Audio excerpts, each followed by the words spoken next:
Mission year 47. 2 in the morning. Ship time. And a crowd has gathered in a dark control room around one screen. On that screen, for the first time in almost half a century, Alpha Centauri A has stopped being a point of light. It has a shape now. A disk. Small and hard and gold. The first new sun any human being has ever approached. Most of the people in this room were born on this ship. They have spent their entire lives looking at stars that never move and never grow. And tonight, one of them is growing. Every person watching knows they have no right to celebrate. Because this ship is moving at 30,000 kilometers per second, 18,000 miles every second, roughly 1,800 times faster than Voyager. One is drifting through interstellar space right now, and the navigation computer keeps returning the same verdict. Run after run after run. The energy needed to shed that speed is greater than the energy this ship has left. Nothing ahead of them can catch a moving object. The nearest help sits 4 light-years behind. Back the way they came. If they do nothing, they will not arrive anywhere. They will flash past both bright stars in a matter of days.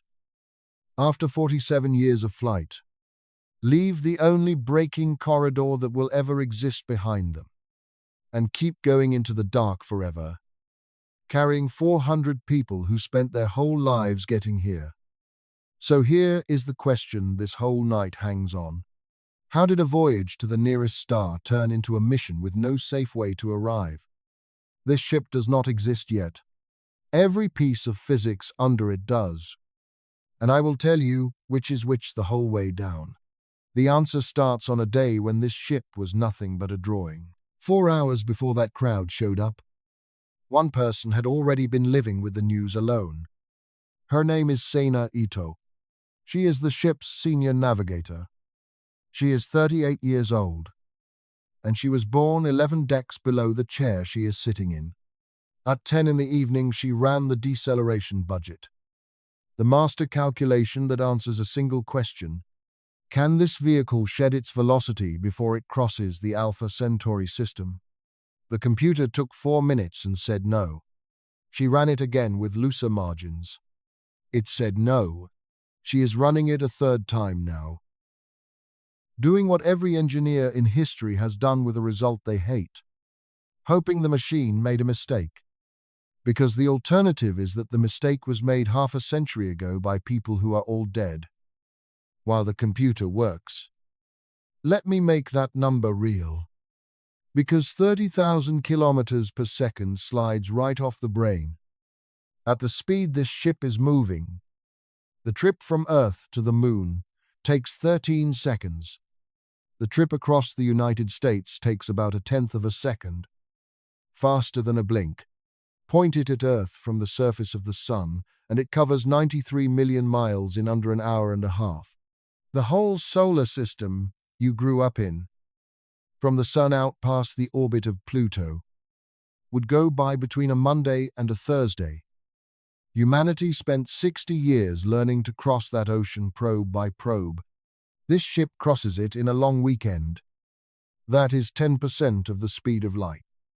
And it is why a crossing to another star fits inside a human lifetime at all. The designers called it the mission's greatest achievement. And they were right. It is also the entire problem. Strip the romance off speed, and here is what it actually is. Speed is stored energy, and energy has to go somewhere. This ship masses about 40,000 tons. Roughly 400 locomotives welded into a habitat, a kilometer long. And at 1/10 of light speed, the kinetic energy locked inside that mass runs to something like 18 billion trillion joules.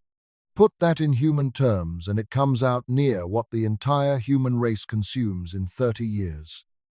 Every power plant, every engine, every furnace and light bulb on Earth, running for 3 decades. That is riding in the hull right now, disguised as motion. Arriving means getting rid of all of it. You cannot delete energy. Physics flatly forbids that. You can only move it somewhere else. A car dumps its speed into brake pads. An airliner dumps it into air. A returning capsule dumps it into the atmosphere as fire. Every landing you have ever survived was an energy disposal event, handled so smoothly you never thought about it. Ahead of this ship there is no air, no ground, no ocean, 2 bright suns and vacuum. The engines will take some of it.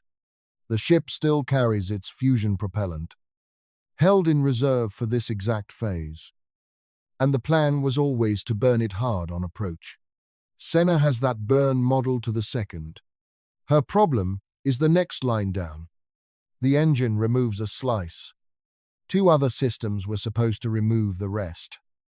And one of them, the one this story is going to spend the most time on, has been sitting in the bow untested for 47 years. Her budget assumes it performs the way a paper written before her grandmother was born says it will. Strip that assumption out and the numbers do not close. They do not come close to closing. The third run finishes. Same verdict.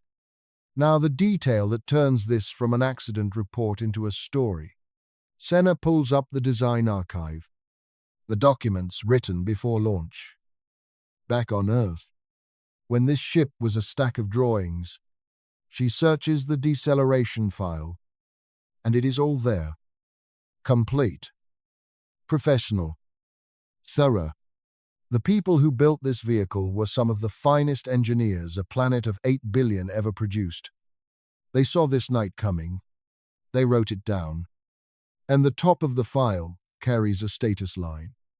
And the status line is why she sits back and stares at the screen for a long time. Deceleration architecture selected. Full-scale validation deferred to cruise phase. Read that the way she read it. They chose an answer. They could not prove the answer. Every piece of the braking plan works on paper. And one of the biggest pieces could not be tested on Earth at any scale. Because you cannot build a 50-kilometer machine in a laboratory, and you cannot borrow a light year of interstellar space to fly it through. So they loaded it aboard. Wrote validation deferred to cruise phase. And pointed 400 people at a star. They were not reckless. That is the part that takes a while to sit with. Every alternative on their whiteboard was worse. And to see how a sentence like that can be true, we have to leave this control room and go back to where the trap got built. Back past the launch, past the construction, to year 0, to a conference room where a man is about to write a 120-year-old equation on a whiteboard. That equation has killed every interstellar plan anyone ever made. What happened in that room is how humanity got around it. And it is exactly why Senna Ito cannot stop her ship. Year 0. A design campus on Earth. Late on a winter afternoon. 60 of the best propulsion people alive packed into a room that smells like coffee and dry erase markers. They are here to answer one question. What kind of machine carries human beings to Alpha Centauri? And the session opens the way every serious interstellar meeting has opened for a century. A man walks to the whiteboard and writes down the equation that kills the dream. It was published in 1903.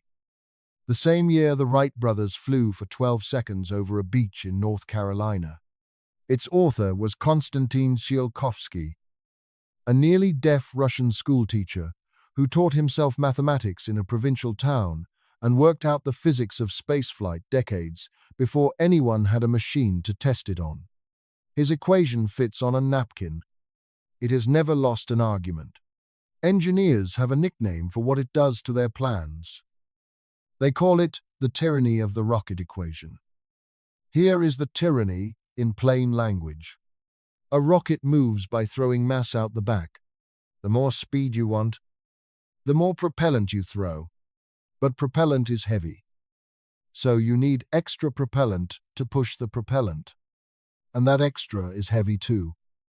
And needs its own. The requirement does not grow the way instinct says it should. A little more speed for a little more fuel. It compounds. The way debt compounds when you pay one credit card with another. For the missions humanity grew up on, the tyranny was survivable. Orbit. The Moon. Mars. Those all sit in the range where the math is merely brutal. A rocket that is 90% fuel.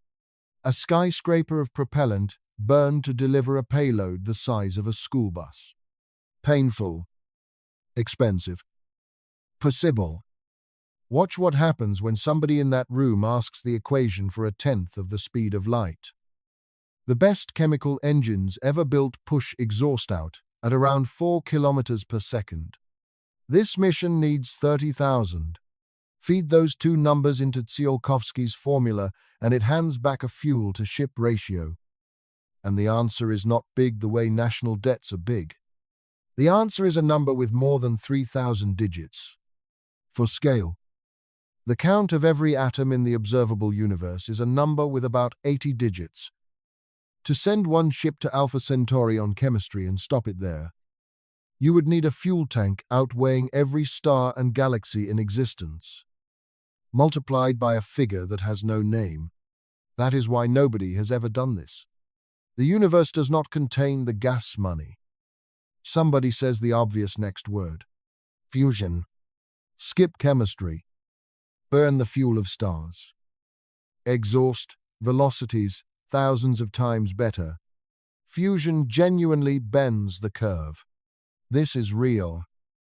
The numbers soften from impossible to merely monstrous. But run the full mission. Accelerate 40,000 tons and then decelerate the same 40,000 tons. And even generous assumptions hand back a vehicle that is mostly propellant tank. A flying fuel depot the size of a small asteroid, where every added ton of shielding or food or spare parts ripples backward through the design and demands hundreds of tons more fuel. The engineers have a name for that spiral. The mass trap. Everything you add to keep the crew alive makes the ship harder to move. And everything you add to move the ship gives the crew more machine to keep alive. By evening, the whiteboard is a graveyard. Chemical. Dead. Fission. Dead. Fusion. Alive and gasping, which is when a quieter idea gets its turn. Physicists had been sketching it since the middle of the 20th century, and it always sounded a little like cheating. The rocket equation is a tyrant for exactly one reason. You carry your engine and your fuel with you, and every gram of push you will ever need rides along and charges you for the ride. So do not bring it. Leave the engine on the ground. Build the power source at home, where it can be as enormous as a civilization can afford. Plug it into a planet's worth of electricity, and push the ship from a distance with light. Light carries momentum. That is measured physics, verified for over a century. Sunlight genuinely presses on everything it touches, too gently to feel, and a laser is just light with discipline. Aim a powerful enough beam at a reflective sail. Hold it steady, and the sail accelerates without burning a drop of anything it carries. The fuel stays home. The tyranny stays home. Tsiolkovsky's equation, undefeated for 100 years, has nothing to bite. Because the mass of the propellant aboard is zero, you can watch the idea land around that room one face at a time. This is the loophole. This is how a species that cannot afford a fuel tank the size of the universe reaches another star anyway. Push it from Earth. Harder and longer than anything has ever been pushed. Then let it coast. A dead arrow crossing 4 light years on pure momentum. The room spends an hour falling in love. Beam power. Sail materials. Acceleration schedules. The numbers are enormous, but they are numbers. Finite. Buildable in principle by a rich and patient civilization. Then a structures engineer near the back. A woman who has been silent all afternoon asks her only question of the day. The beam pushes the sail from behind. What slows it down at the other end? You can hear the air conditioning. Everyone in the room sees the shape of it at once. And the shape is simple. A laser is a hand that can only shove. Every joule it delivers points outbound, away from the emitter. For a beam to stop the ship at Alpha Centauri, somebody would have to be there already, with a second array, built in advance, aimed back along the approach. There is nobody there. There has never been anybody there. Arranging a welcoming laser means delivering the machines to build one, which is the exact problem the whole architecture was invented to solve. The meeting does not end there. It runs 3 more years. And the answer it eventually produces is the one Sena Ito is living inside. If the beam cannot stop the ship stops itself. In layers, a fusion stage. Burning propellant carried the whole way. For the first slice, a magnetic sail, a colossal electromagnet that drags against the thin plasma between the stars. For the middle slice, and starlight at the far end, 2 bright suns pressing on a mirror. For the last, 3 systems, 3 sets of published physics, 1 stacked plan that closes the books. And here is the sentence in those minutes that decides everything. 2 of the 3 layers can be tested on Earth. The middle one cannot. You cannot build a 50-kilometer magnetic loop in a vacuum chamber. And you cannot rent a stretch of interstellar medium to fly it through. The magnetic sail's performance rested on models, on simulation, on decades of theory. And every reviewer who signed off on this mission signed off on that gap knowingly. Deceleration architecture selected. Full-scale validation deferred to cruise phase. The founders bet a mission on a machine that could not be rehearsed. That is what the memo meant. 47 years before Sena founded at 2 in the morning. And the ship they built left Earth as the fastest object in human history, carrying 400 people, 3 breaking layers, and 1 enormous unproven assumption folded into the bow. But before this story goes anywhere near that assumption, the crew has a more urgent argument on its hands, and it starts with a completely reasonable idea from a man named Marcus Webb. If the ship cannot stop where it planned to stop, why not stop somewhere else? 14 hours after the 3rd calculation, the Operations Council convenes in a room built for 40 people and holding 60, and Sena walks them through the deficit line by line, the way you deliver any diagnosis. Slowly, chart facing the patient. The room takes it better than she expected. These are not passengers. Half the people here run reactor shifts, or farm decks, or the water loop. They have spent their lives inside machinery that wants to kill them politely. And they react the way working engineers always react. They start hunting for the door the numbers forgot to lock. 20 minutes in, a propulsion tech named Marcus Webb thinks he found it. He stands up with his tablet and says what half the room is already thinking. Forget the flight plan. Proxima is the whole reason we're threading a needle. Skip it. Break at A. Stay at A. And let the little red star keep its planet. We're already going there. It is a reasonable idea. It is also the idea that forces the crew to say out loud the thing they have all known since childhood and mostly avoid discussing at dinner. So Sena puts the real map on the main screen. From Earth, Alpha Centauri looks like 1 star. Walk outside in the southern hemisphere. Find the 3rd brightest point of light in the whole sky. And there it is. 1 dot. 1 name. 1 destination. Every map draws it that way. And this crew grew up calling their mission by that dot. Zoom in, and the dot splits into three. Alpha Centauri A and Alpha Centauri B are two suns, one a little bigger than ours, one a little smaller, orbiting each other at roughly the distance from the Sun to Uranus. Those two are the dot. And then there is Proxima Centauri, a small red star, dim enough that no human eye has ever seen it without a telescope. And it is the closest star to Earth that exists. It belongs to the same family. It is also about 13,000 times the Earth to Sun distance away from the bright pair. 13,000. Let that translate.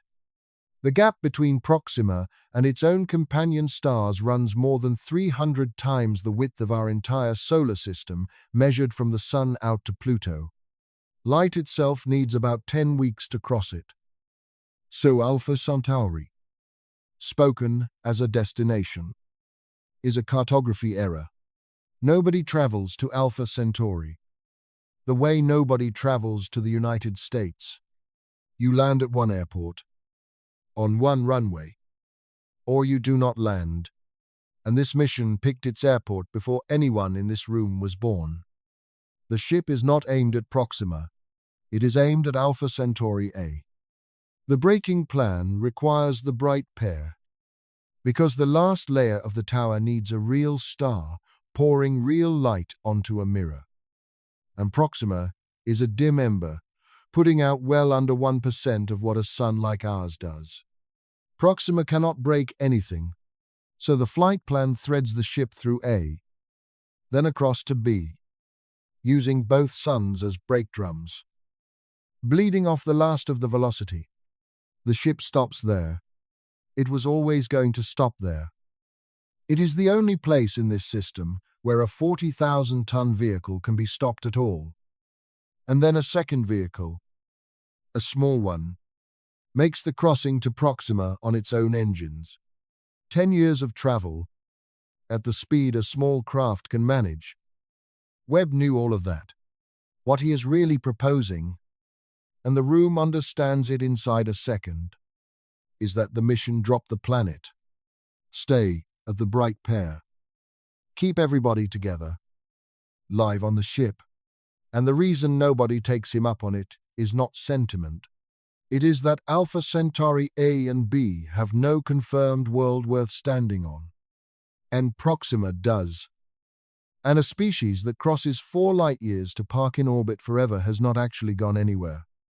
Captain Adeyemi Ose lets it sit for a moment before she moves the meeting on. Everything we do from here, she says, we do so, the transfer vehicle has somewhere to leave from, which is when a woman from life support asks the question that carries us out of this room, in the flat tone of somebody who suspects the answer matters more than anyone has said out loud. Fine. So all of this, the burn, the risk, the whole tower, exists so a small ship can spend 10 more years crossing to one planet. What do we actually know about that planet who picked it? And what did they know when they picked? Senna opens the founding archive. The deep files, the ones from before year 0. And the answer starts on a mountaintop in Chile, with a small group of astronomers staring at a red dot every clear night for 3 months. Watching it wobble, January 2016. The La Silla Observatory. High desert of northern Chile, one of the driest and darkest places on the surface of the Earth. A dome opens as the sun goes down. A telescope swings south and locks onto a faint red star that no human being has ever seen with the naked eye. The closest star there is, and you have never once looked at it. The team running this campaign gave the project a name that sounds like a love letter. Pale red dot. Their plan is almost comically patient. Every clear night for about 60 nights. Point the instrument at that dot and measure one thing: the star's velocity toward Earth or away from Earth. And by how much? Here is why that works. A star with a planet does not sit still. Gravity pulls both ways. So, as a planet swings around a star, the star gets tugged into its own small answering circle, toward us and away from us. Once per orbit, the motion is far too small to see directly, but motion changes light. When the star swings toward you, its light compresses very slightly toward blue, away, and it stretches toward red. A patient enough spectrograph can read that breathing and clock the star's speed to a precision that sounds made up. The instrument at La Silla could detect a star changing velocity by about 1 meter per second. 1 meter per second is walking pace. These people stood on a planet, aimed at another star system, and measured whether a ball of plasma 25 trillion miles away was strolling toward them or strolling away. By March, they could see it clean. Proxima Centauri was pacing toward, away, toward, away, a steady rhythm at walking speed, on a cycle of just over 11 days. Something small was swinging that star. By summer, the analysis held, and in August of 2016, the team announced it. And one sentence rearranged the future of spaceflight. The nearest star to the Sun has a planet, rocky, at minimum about 1.3 times the mass of Earth, one orbit every 11 days, at about 1/20th of the Earth to Sun distance, which around our star would be instant incineration. Proxima is not our star. It is a red dwarf, small and cool, so its zone of warmth hugs it close. And that tight 11-day orbit lands the planet right where liquid water is not forbidden. The right distance for oceans, around the closest star there is. They called it Proxima b, and it is hard to overstate what that name did to a species. For a century, interstellar travel had one crippling weakness as an idea. No destination. A 4-light-year voyage toward nothing in particular is a philosophy. A 4-light-year voyage toward a temperate rocky world is a mission. Decades later, when the target selection committee for this ship sat down with a map of every known world within 20 light-years, the shortlist was never really a list. The nearest star owned a planet the size of ours. Sitting in the warm zone, someone had hung a lantern on the front porch. Now look closely at what that committee actually bought. Nobody has ever seen Proxima b. Not the discoverers. Not the committee. Not the 400 people flying toward it. There is no photograph. The planet has never been anything except a rhythm in a star's light. An 11-day tremor at walking pace, from which its existence, its minimum mass, and its orbit are inferred. The inference is rock solid, confirmed by independent teams for decades. And that is the complete list of what is solid. Its true size, known only as a flaw. Its surface, unknown. Its water, unknown. Whether it holds any atmosphere at all, unknown. The largest single project in human history, aimed at a world described entirely by a wobble.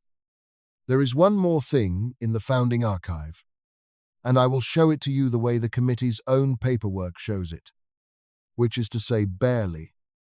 The selection report runs to hundreds of pages, and it is honest work. Distance, dust, decades. Every hazard gets its chapter. But search that report for discussion of the star itself, of Proxima's behavior, and you find a short section that closes by pointing somewhere else. Stellar activity characteristics are addressed in Appendix 9. Appendix 9 is 14 pages near the back. Between the glossary and the acknowledgements, mostly tables, dates, magnitude, durations, observation logs going back years. including entries from March of 2016. The exact month the pale red dot team was clocking that beautiful 11-day wobble. Something else happened to Proxima that month. The Discovery celebrations did not dwell on it.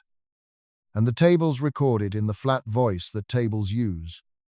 The committee read Appendix 9. They ranked the mission viable anyway. And their reasons were defensible. And this story will weigh them properly when the ship gets close enough for that appendix to come due. For now, remember, it exists. 14 pages. Near the back. The star has a temper. And the paperwork new. So the destination was locked. And the last thing the founders needed was the throw. A machine that could hurl 40,000 tons across 4 light years inside a human lifetime. Using a loophole discovered on a whiteboard. That machine got built. And the reason it can only shove, never catch, has an ancestor you can look up tonight. Funded with real money by real people. In the spring of 2016, April 12th, 2016, 4 months before Proxima B is announced to the world. At the top of a skyscraper in New York City. With Stephen Hawking sitting beside him. A Russian-born investor named Yuri Milner announces he is spending $100 million of his own money on a question. Can humanity reach Alpha Centauri within a generation? The project is called Breakthrough Starshot. And it is not a movie pitch. It funds real physicists, real laboratories, real peer-reviewed papers.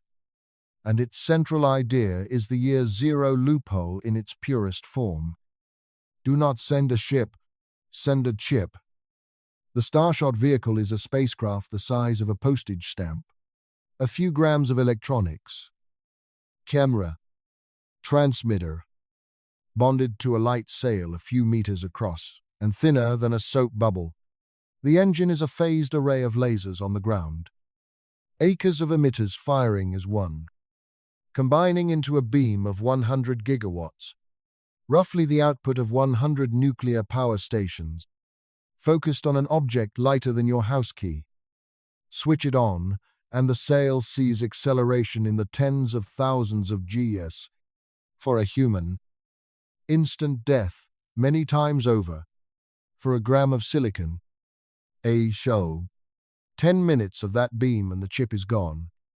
Coasting at 20% of the speed of light. On course to cross to Alpha Centauri in a little over 20 years. Photograph whatever it flies past and whisper the pictures home. Every piece of that is physics. Not fantasy. Light pressure. Measured for a century. Phased laser arrays. Real and improving. The studies that followed were serious, and the problems they found were brutal. Sail materials that must reflect almost perfectly or vaporize. Beam stability through a shivering atmosphere. A camera that survives 20 years of interstellar sandblasting. None of the problems were laws of nature. Starshot is hard the way flight was hard in 1903. And if some version of it launches this century, nobody who reads the literature will faint. Now put the beautiful number next to the other number. Starshot's payload is measured in grams. Sena Ito's ship mass is 40,000 tons, which is 40 billion grams. The gap runs about 10 billion to 1, and scaling the beam is not gentle, because a crude hull cannot survive 10,000 G. The killing acceleration has to be spread across months, which means the laser cannot fire for 10 minutes. It has to hold its aim on a fleeing target, at interplanetary range, continuously, for most of a year. Remember that constraint. It is the hard flaw under everything this ship does, and it will come back at the worst possible moment.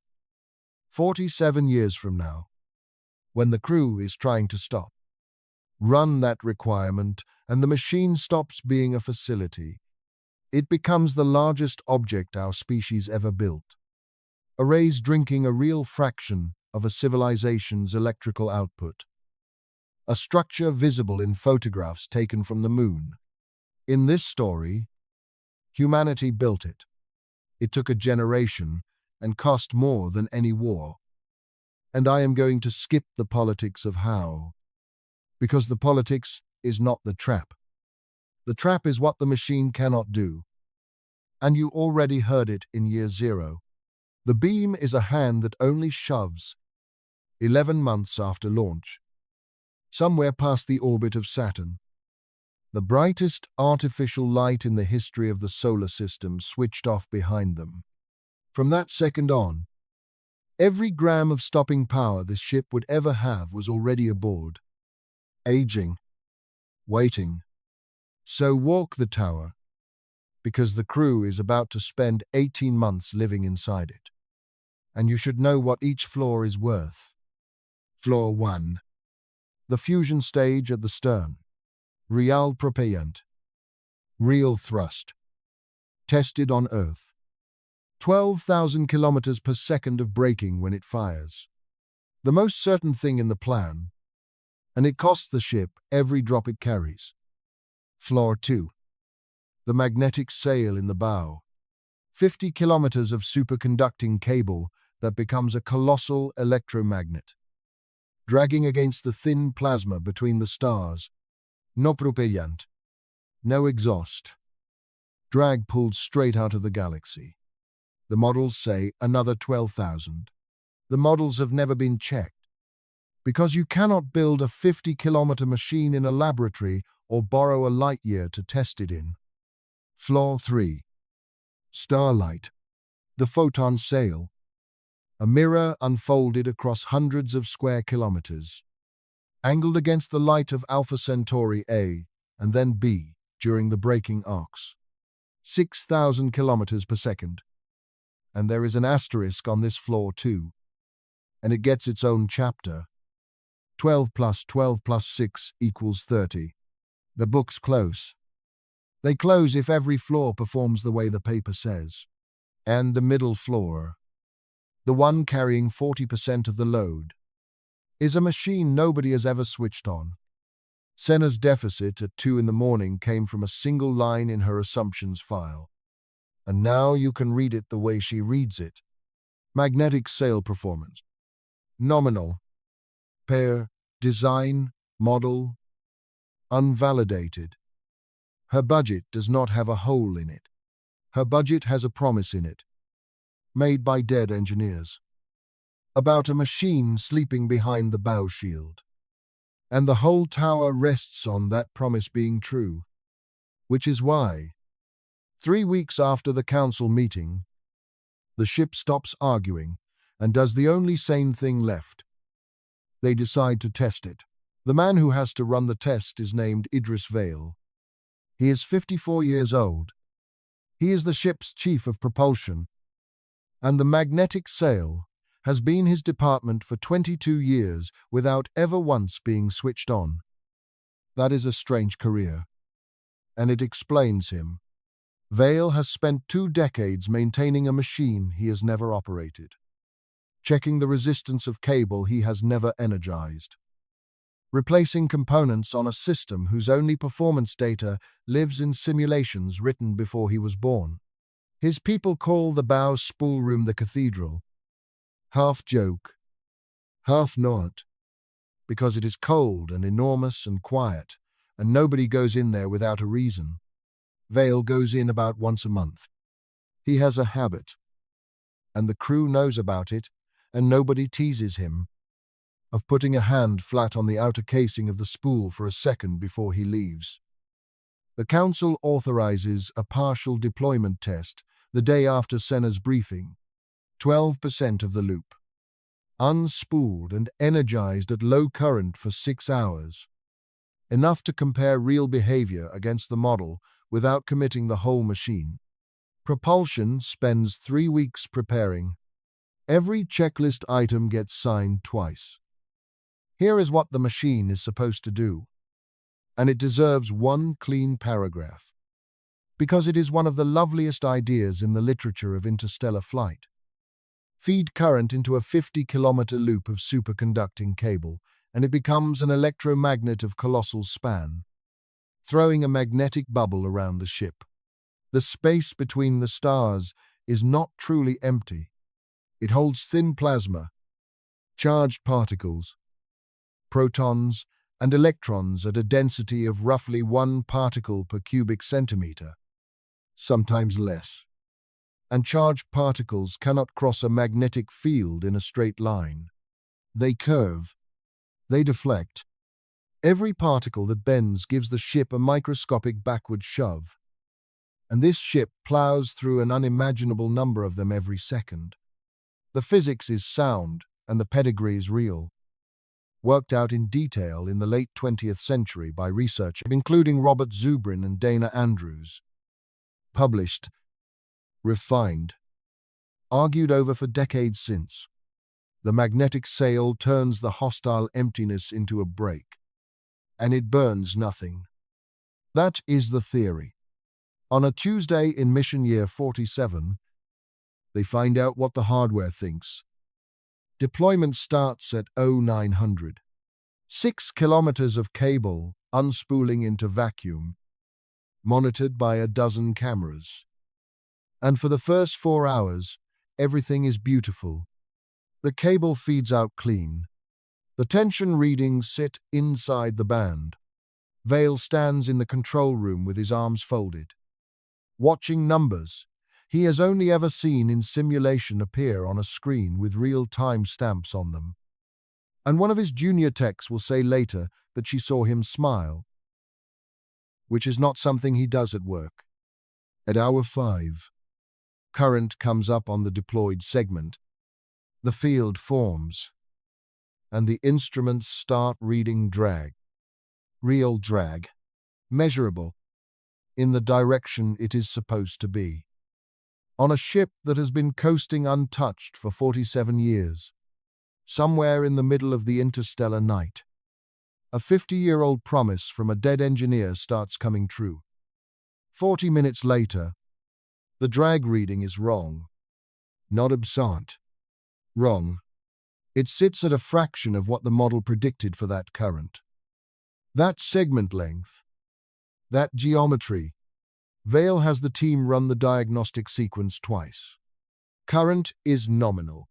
The superconductors are cold and stable. No kench. No fault. The cable is deployed to the length they think it is. Everything reads healthy, and the drag is far below the number the ship's entire braking budget is built on. They spend 9 weeks finding out why. And this is where the story stops being about a machine and starts being about how knowledge dies. The answer is not a broken part. Vale's team reconstructs the field, maps the test returned, and the shape of the bubble is subtly, consistently different from the simulations. The magnetic geometry the models assume, the shape that determines how much plasma the bubble actually intercepts, does not form the way the papers say it should at this scale. In this medium, at this velocity, there are hints in the original literature, cautions in the discussion sections, notes about scaling uncertainty in regimes nobody could test. The founders read those cautions. Their models made a choice among the plausible ones, and the choice was optimistic, and nobody on Earth could ever have known, because the experiment could not be run on Earth. Vale delivers the finding to the council himself, standing in a flat voice, and he does not soften a number of it. At full deployment, the magnetic sail will remove somewhere between 3,000 and 4,000 kilometers per second. Not 12,000, between a quarter and a third of what this mission has been counting on since before any of them was born. The room does the arithmetic in silence. And it is simple arithmetic. Engine, 12,000. Sail, call it 3.5. Starlight, 6. 21.5 against a requirement of 30. The tower does not close. It has never closed. It has been 8,500 kilometers per second short for 47 years. All the way back to a memo that said validation deferred.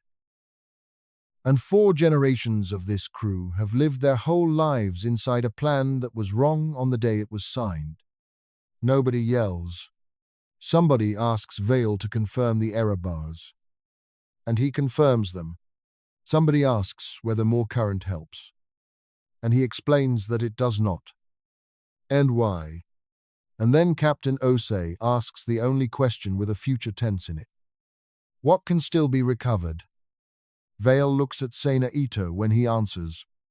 Because the answer belongs to navigation now. The photon arc was designed with margin. Nobody has ever asked how much margin.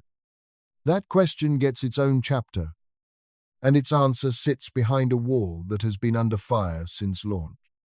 But first, the ship has to live through the 9 weeks it takes to find all this out.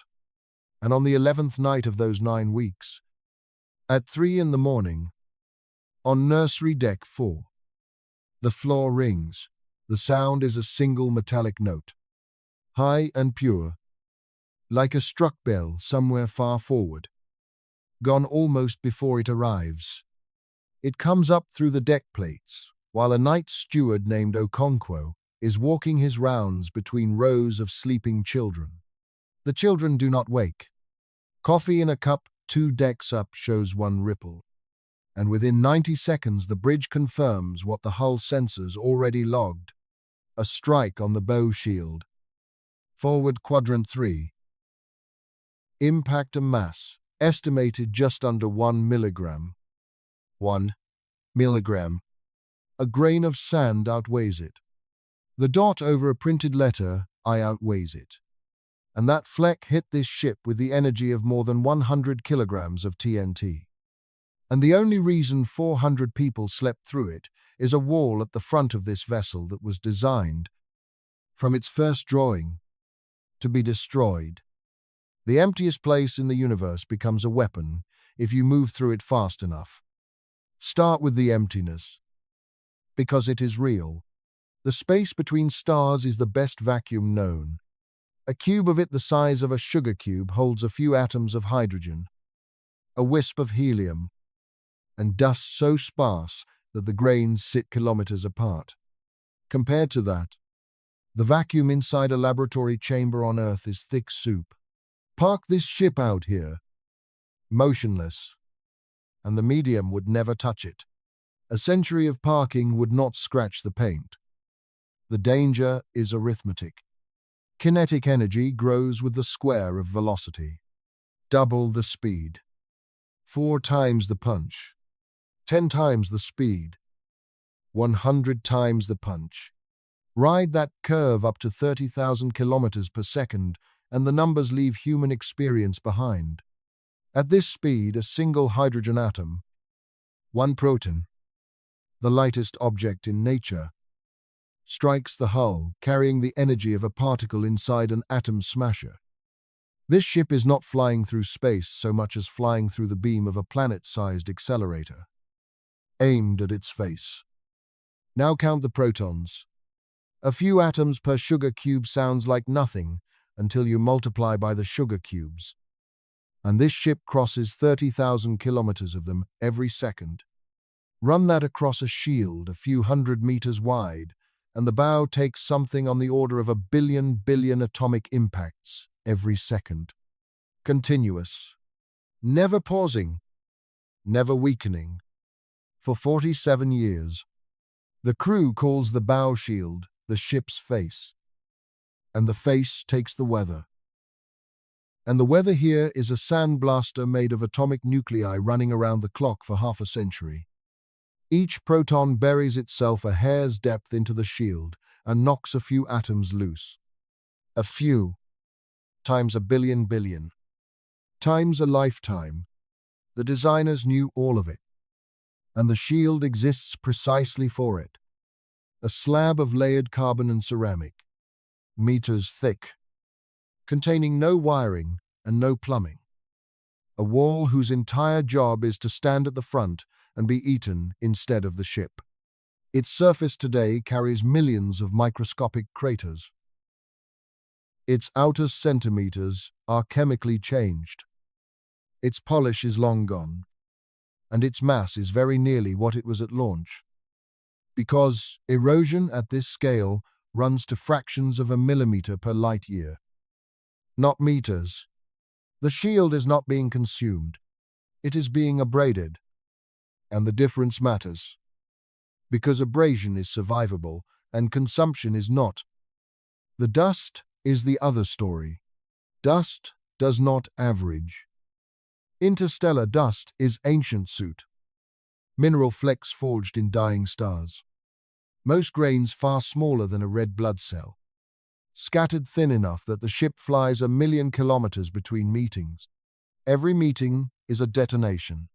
The milligram grain that rang the nursery deck released its 100 kilograms of TNT in a flash of plasma against the shield face, gouging a crater into the carbon. Strikes that size arrive a handful of times per decade. Smaller ones, billionths of a gram, land like rifle fire. Thousands of tiny craters a year. That is the true portrait of this voyage. Not one apocalyptic collision, erosion, punctuated by gunfire, against a wall that dies in public, so everything behind it can live. And the hazard analysis carries the most honest sentence in the whole mission archive. Shield survival is a probability, not a guarantee. Dust comes in sizes, and the size distribution has a tail. Pebbles, grains, massing a full gram, are believed to be so rare that the expected number of encounters across the whole crossing rounds to zero. A 1-gram pebble, at this speed, carries the energy of more than 100 tons of TNT. And no shield this ship could carry would stop it. The mission flew anyway, because the odds are genuinely excellent. And because there was no alternative. You cannot armor against the tail. You can only be lucky. 47 years in a row. So far. They have been. Mostly. Back in mission year 12. 8 months after another strike in the same quadrant. An inspection found something the earlier hits had not left behind. A hairline fracture, running from a crater floor down toward a mounting truss. Deeper than the imaging could fully resolve. The team logged it, rated it stable, scheduled it for monitoring, and moved on. Because year 12 was a hard year with a long repair queue, and the fracture was one line item among hundreds. It got a reference number, Kilo 774, and it went to sleep. Tonight, it is still asleep. Nobody in this story is thinking about it. What the Council is thinking about, in the 9th week of Vale's investigation, is Floor 3, Starlight, the last layer of a tower that no longer stands, and the only number left that might still be argued upward. The breaking arc at Alpha Centauri A, the mirror, the margin nobody ever measured. Sena Ito gets the assignment on a Thursday and spends 5 weeks doing the least dramatic and most important work in this entire story. She reopens the photon breaking design, all the way down to its foundations, and asks a question nobody has asked in half a century. How much of this was proven, and how much was assumed? The foundation is a real paper. In 2017, 2 astrophysicists named René Heller and Michael Hipke published a study built on a simple fact. Alpha Centauri has bright stars. Stars pour out light, and light pushes the same pressure a laser array uses to throw a sail outbound. A star supplies for free, in every direction. Forever. Fly a reflective sail close past a bright star. Angle it against that flood of photons, and starlight becomes a break. Their trajectory work went further. And this is the elegant part. With the right geometry, a vehicle can approach Alpha Centauri A, bleed speed against its light, use its gravity to bend course, cross to Alpha Centauri B, and repeat. 2 suns, 2 brake drums. Now the part the mission archive states plainly, and the crew has never had reason to read. Heller and Hipke ran their numbers for a sail massing on the order of 10 grams, carrying a payload the size of a chip, with an area around 100,000 square meters. Their vehicle was a bedsheet with a postage stamp glued to it. What makes photon braking work at all is the ratio of sail area to total mass. And their ratio was staggering, because their mass was almost nothing. Senna's ship masses 40,000 tons. Hold those 2 numbers next to each other, the same way this story held Starshot's grams next to a habitat. Scaling photon braking to a vehicle like this one is not an extension of that paper. It is an entirely different engineering problem that borrows the paper's physics. And the founders knew it. And their solution was brute size and brute time. The mirror in the bow is not a sail, in any sense Heller and Hipke would recognize. It is a reflective structure spanning hundreds of square kilometers, tens of kilometers across, the largest object this species has ever folded. And even at that size, the pressure it collects is gentle. Gentle force applied for a very long time is still an enormous amount of work, which is why the braking plan was never a flyby. It is an arc. That word matters, and it is where Senna's 5 weeks earn their place. The founders never designed a dramatic swoop past a star. They designed a long, shallow curve. 11 weeks of it. Mirror deployed and angled the entire way in, drinking the light of Alpha Centauri A across the whole approach while the star grows from a point to a disk to a furnace. The close passage sits at the center of that arc. 11 days at the bottom of the curve, where the light is fiercest and the hull thermal load pins at the top of its envelope. Before and after. Weeks of steady, gentle pressure, and the acceleration the crew feels through all of it stays low. A fraction of Earth gravity. Because it has to. Chapter 5 told you why. A crude hull cannot take the punishment a gram of silicon shrugs off. Every braking plan this mission ever wrote was shaped by that ceiling. 6,000 kilometers per second. Across 11 weeks. At an approach distance, the founders chose conservatively. And that conservatism is what Senna finds. The 6,000 figure is not the mirror's limit. It is the mirror's limit under the founders' original safety constraints. And those constraints are almost entirely about how close the arc dares to run. Light gets stronger with proximity, following the same inverse square rule as everything else. So, a tighter arc means fiercer pressure and more velocity shed. The founders set their distance with wide thermal margins on the film, wide structural margins on the spars, and a comfortable buffer against navigation error. Because in their plan, Floor 3 only had to finish a job mostly done by Floors 1 and 2. Floor 2 is gone, and Senna's 5 weeks produce a number that changes what tonight is about. Flown at the design distance, the arc gives 6,000. Flown deeper, tighter, closer in. Inside the margins, the founders left on the table. The arc at A can give as much as 13,000. With a shorter, tighter arc at B taking the remainder weeks later. Enough. Stacked on the engine's 12 and the crippled sails, 3.5. To close the books. The physics allows it. The film can take the heat. Barely. According to material data measured on Earth and never confirmed at temperature in flight. The spars can take the load. Barely.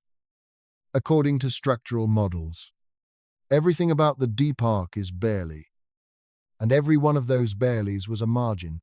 The founders left deliberately.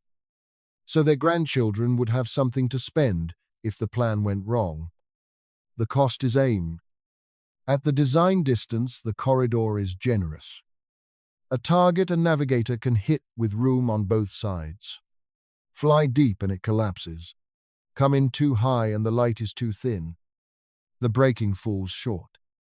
And the ship leaves Alpha Centauri forever with empty tanks.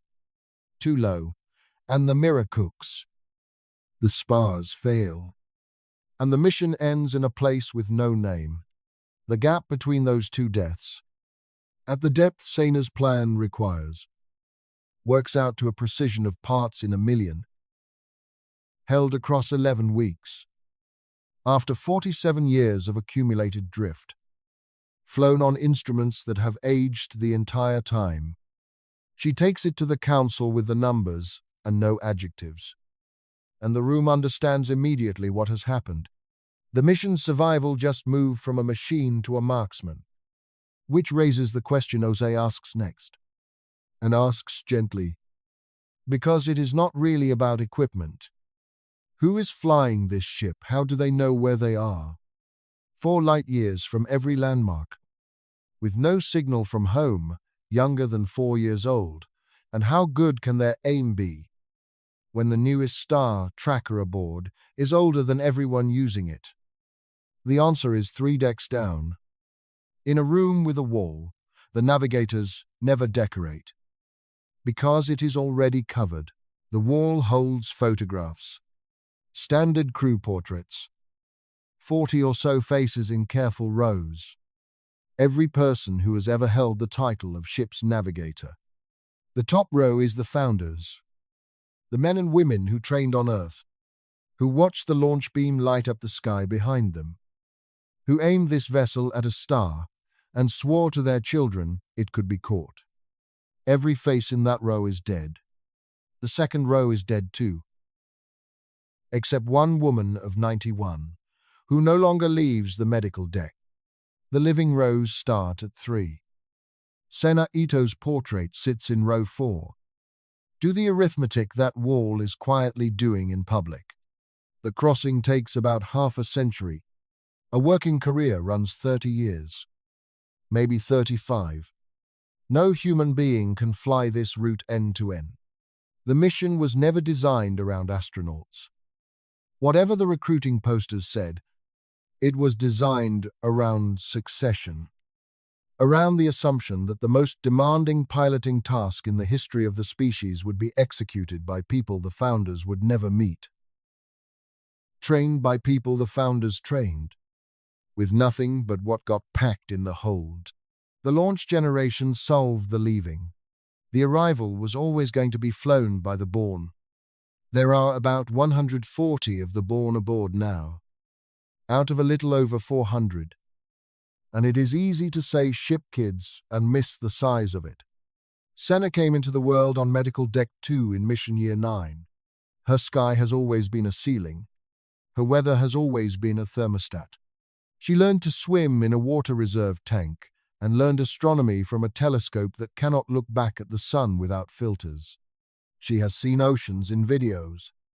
She has seen rain in videos. The first time she watched footage of a thunderstorm, she asked her mother, completely seriously, who was in charge of it. Here is the number that turns all of that from a curiosity into an engineering fact. A radio message from this ship now takes over 4 years to reach Earth, and a reply takes over 4 years to come back. 8.5 years. Question to answer. When Senna was 17, the ship transmitted a routine request for updated stellar catalogs.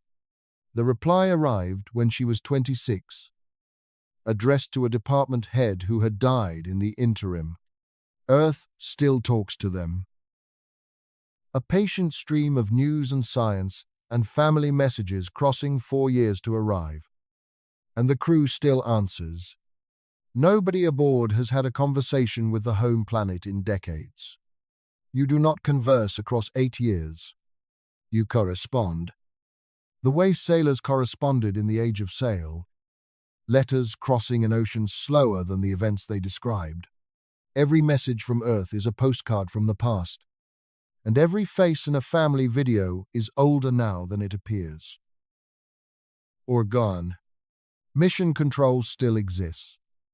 Somewhere behind that yellow star, full of experts who would give anything to help.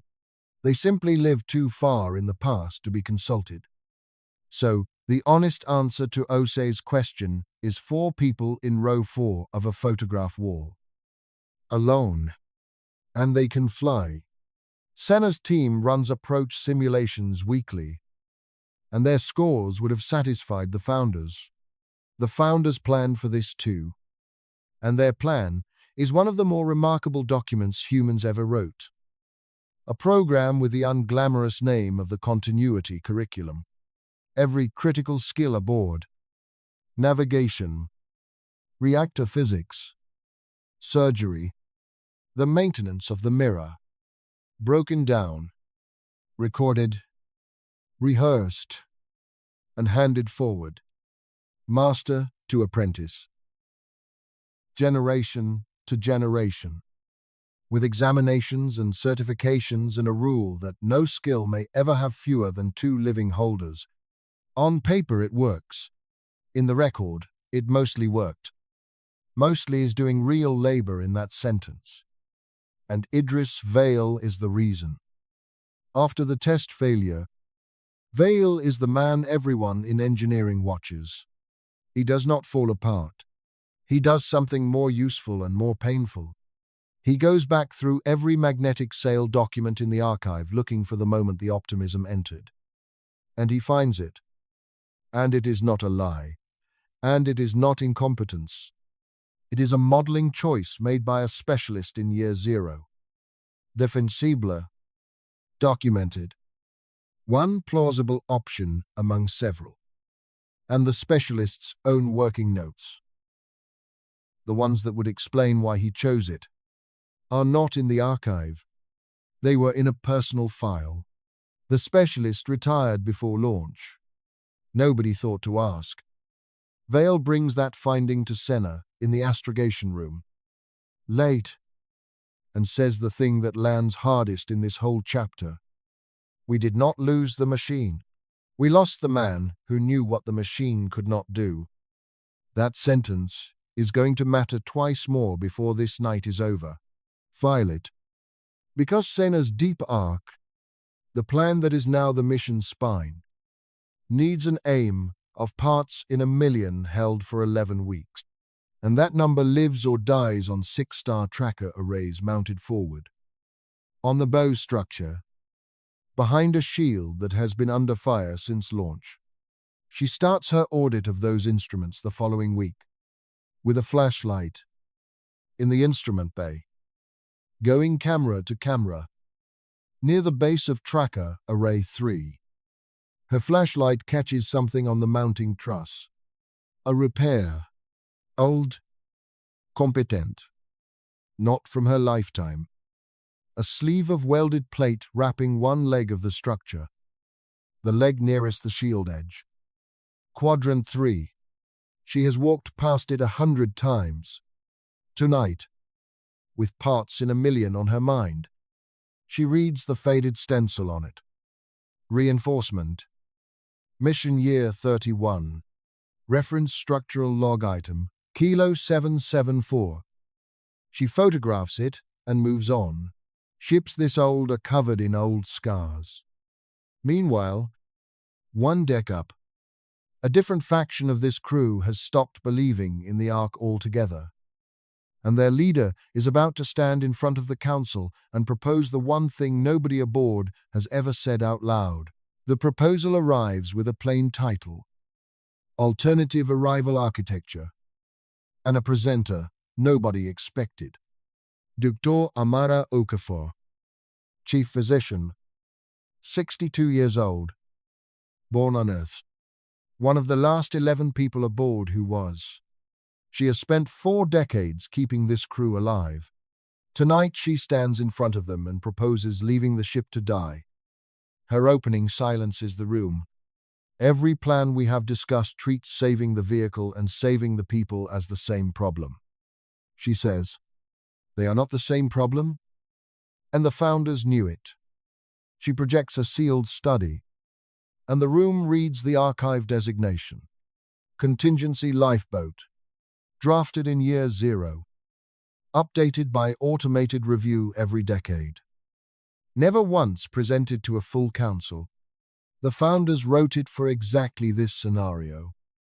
The scenario where the braking tower cannot close.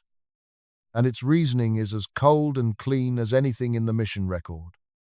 The tower has to decelerate 40,000 tons, because the tower is trying to stop everything.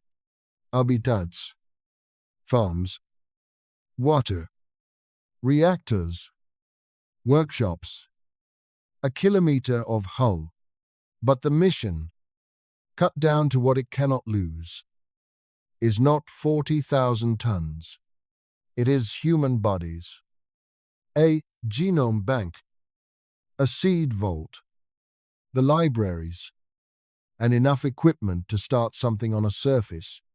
Weigh that honestly, and it comes to under 2,000 tons, 1/20th of the ship, and Tsiolkovsky's tyranny, the equation that has ruled every chapter of this story.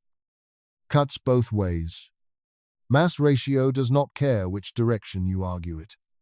The propellant that removes 12,000 kilometers per second from the whole ship removes vastly more from 1/20th of it.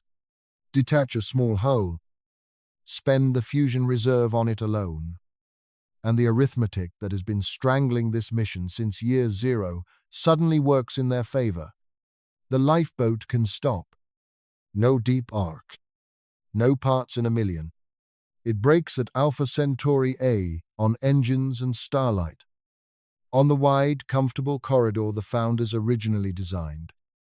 With every safety margin intact, the mothership does not stop.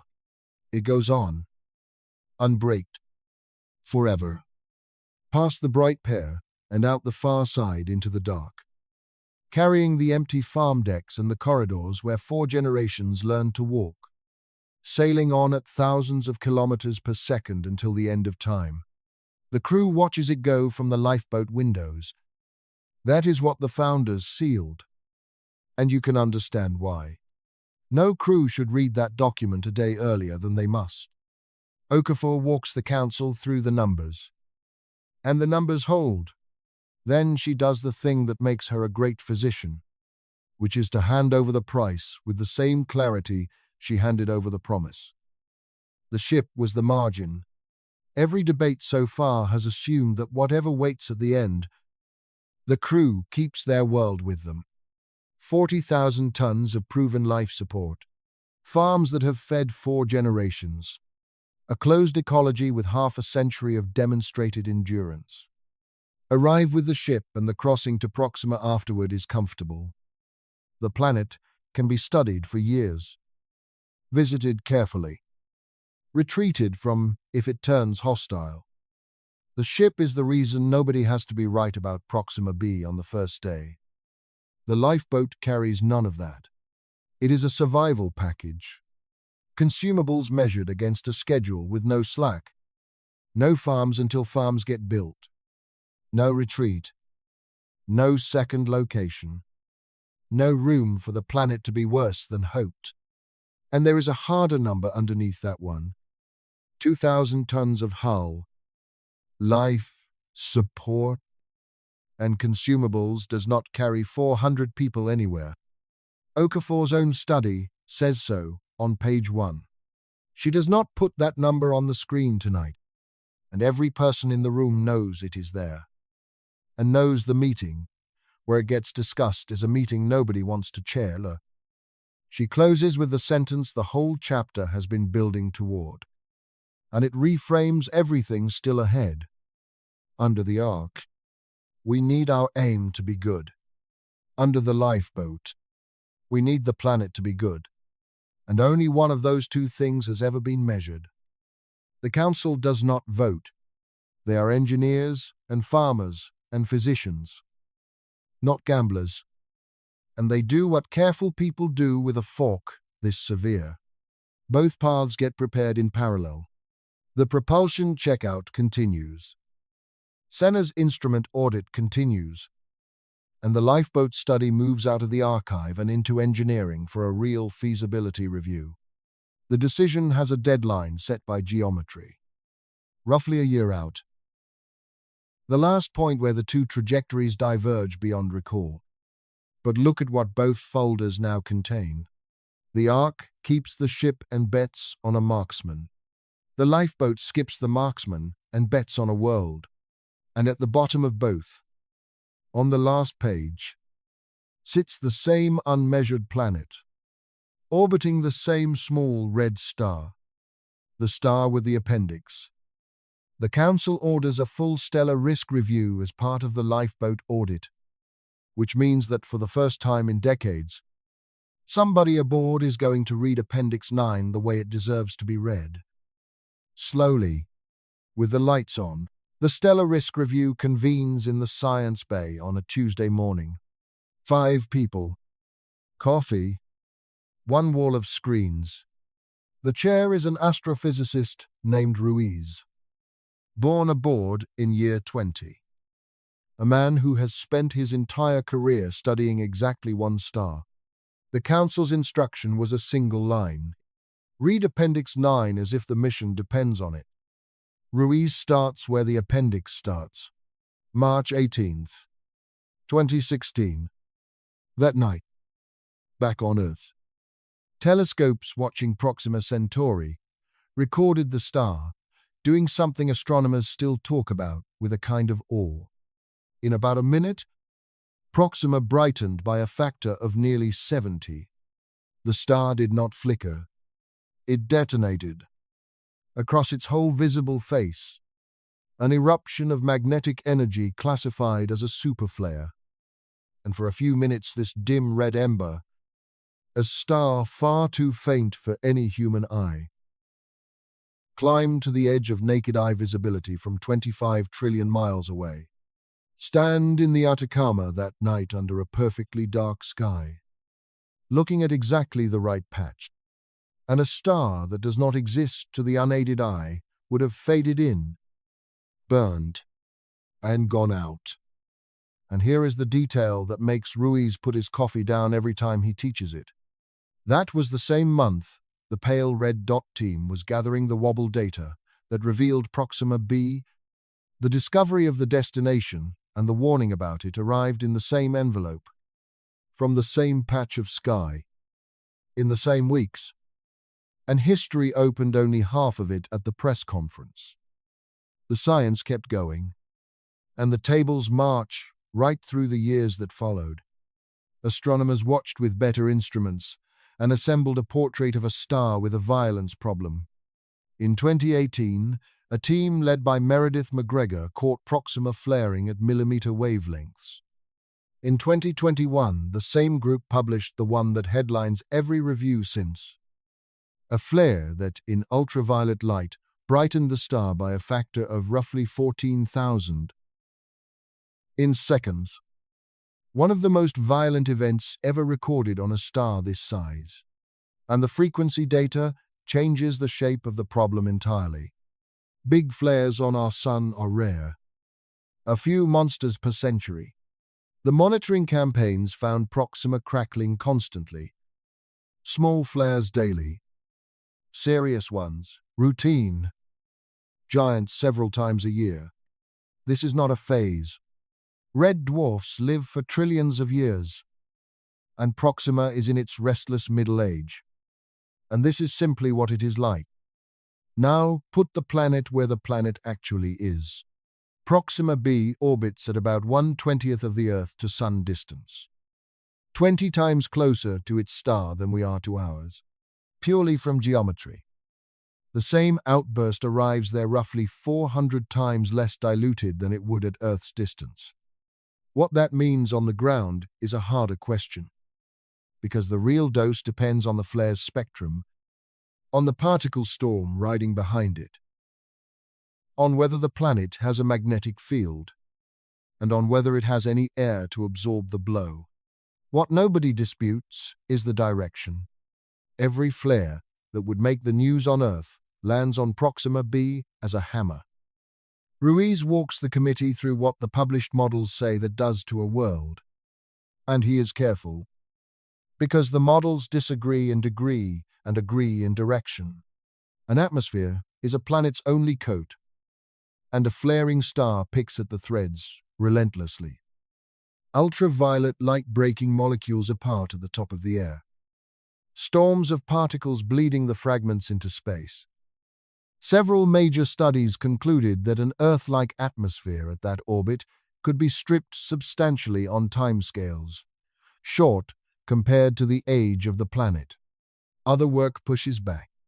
A strong planetary magnetic field could parry much of it. A thick starting atmosphere could outlast the assault. Volcanoes could rebuild what the star steals. He writes the honest summary on the board in exactly these words. Atmospheric survival at Proxima b is possible.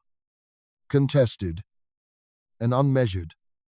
Nobody has detected an atmosphere there. Nobody has ruled one out. The instruments of the 21st century genuinely tried, and the planet does not cross the face of its star from Earth's viewing angle, which slammed the easiest method shut, and the question outlived the telescopes that asked it. Then, Ruiz shows the committee the two sentences the selection committee wrote above the pointer to Appendix 9. Decades ago, and he reads them out loud because they deserve to be heard in the open air.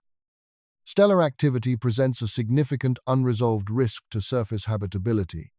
However, Proxima b remains the only confirmed temperate rocky planet reachable within a single human lifespan, and no alternative destination materially reduces total mission risk. That is the whole logic of this voyage, compressed into committee prose.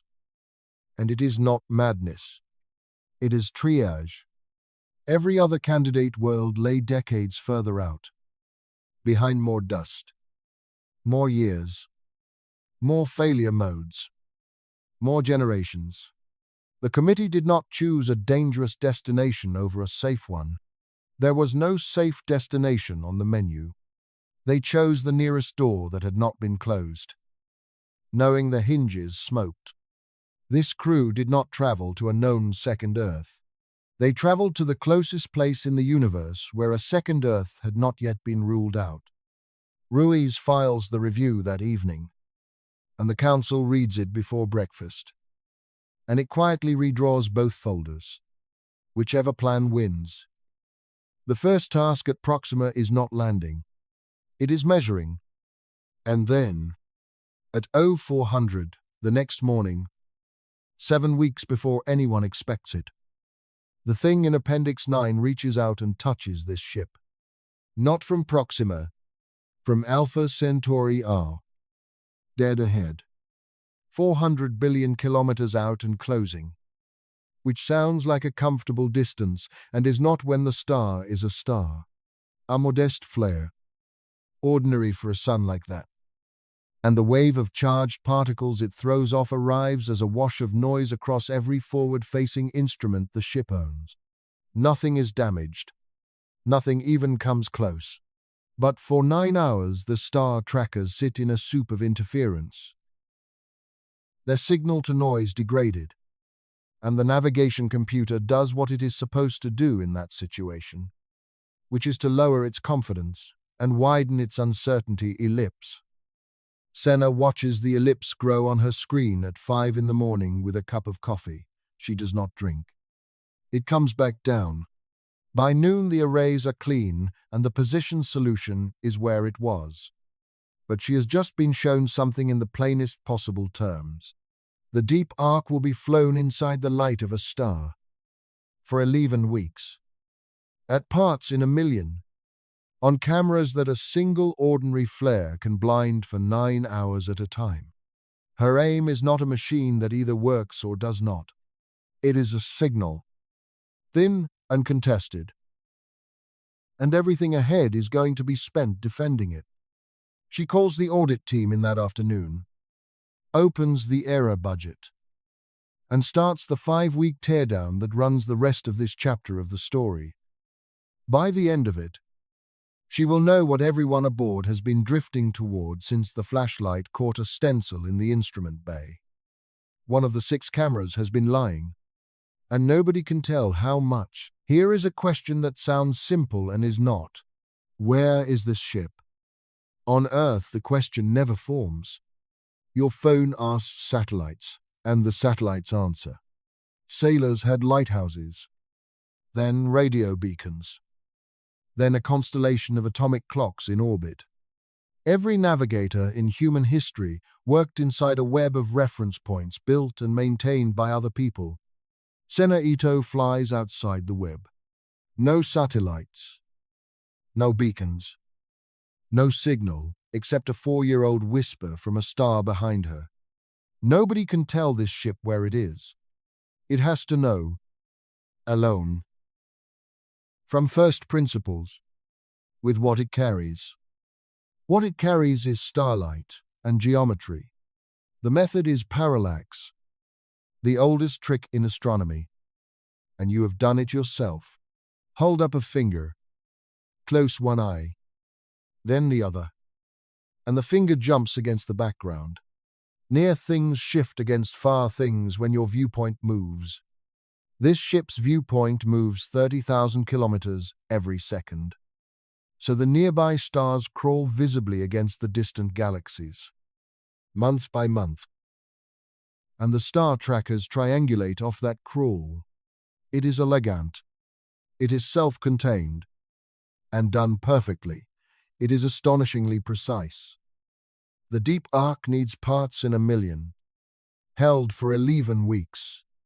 So the document that matters now is the error budget, the formal accounting of everything that pulls the ship's aim. And Senna's team rebuilds it line by line. The lines sort into 2 families, forces that push the ship off course, and flaws that blur the ship's knowledge of the course. Both families have been growing for 47 years. Start with the pushes, because the first one surprises almost everyone. This ship is electrically charged. It cannot help it. 47 years of plowing through interstellar plasma. Protons burying into the bow. Electrons scraping away. Has left the hull carrying a net charge. And a charged object moving through a magnetic field feels a force. The galaxy has a magnetic field. It is fantastically weak, about 100,000 times fainter than Earth's. And it fills every cubic meter the ship crosses. And it never switches off. That push would not stir a feather, applied for half a century to 40,000 tons. It bends the course by amounts that matter at arc scale, and the bending depends on the field's direction along the route, which is itself only partly mapped. The budget carries a line for it. Estimated, not measured. Second push. The dust. Every strike from Chapter 7 was also a sideways shove. Thousands of them. Each logged. None logged perfectly. Third. The ship's own breath. Decades of tiny venting events. Coulant, purge. Airlock cycles. Each a whisper of thrust with its own error bars. None of it is dramatic. That is the point. Drama gets noticed and corrected. These are whispers, and whispers compound. And this ship has coasted without a major correction burn for over 30 years, hoarding propellant for the tower. The best reconstruction says the accumulated drift is small. Thousands of kilometers against a journey of 40 trillion. As a fraction, it is magnificent. A marksman hitting a coin across an ocean. Against the deep arc corridor, it eats a third of the entire error budget before a single instrument flaw gets counted. Now the flaws. And this is where the 5 weeks turn bad. The star trackers were calibrated on Earth against laboratory standards and have aged 47 years since. In hard radiation. Through thermal cycles.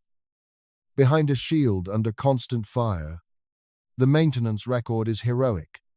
Sensors swapped from spares until the spares ran out. Then nursed. Then compensated in software. Layer of correction on layer of correction. Each tracker's bias is modeled, and each model is checked against the other trackers. And there is a quiet problem with that. They can only be checked against each other. If the whole family drifts together, the family cannot see it. The founders knew, and their answer was redundancy. 6 independent arrays whose disagreements would expose any liar among them. Then the audit reaches array 3, and the design meets item kilo 774. Sana pulls the structural log, her flashlight pointed her toward, and reads the full history for the first time. Year 12. Dust strike. Quadrant 3. Hairline fracture near the shield edge. Rated stable. Filed under monitoring. Then decades of monitoring entries. Brief. Unremarkable. The crack asleep.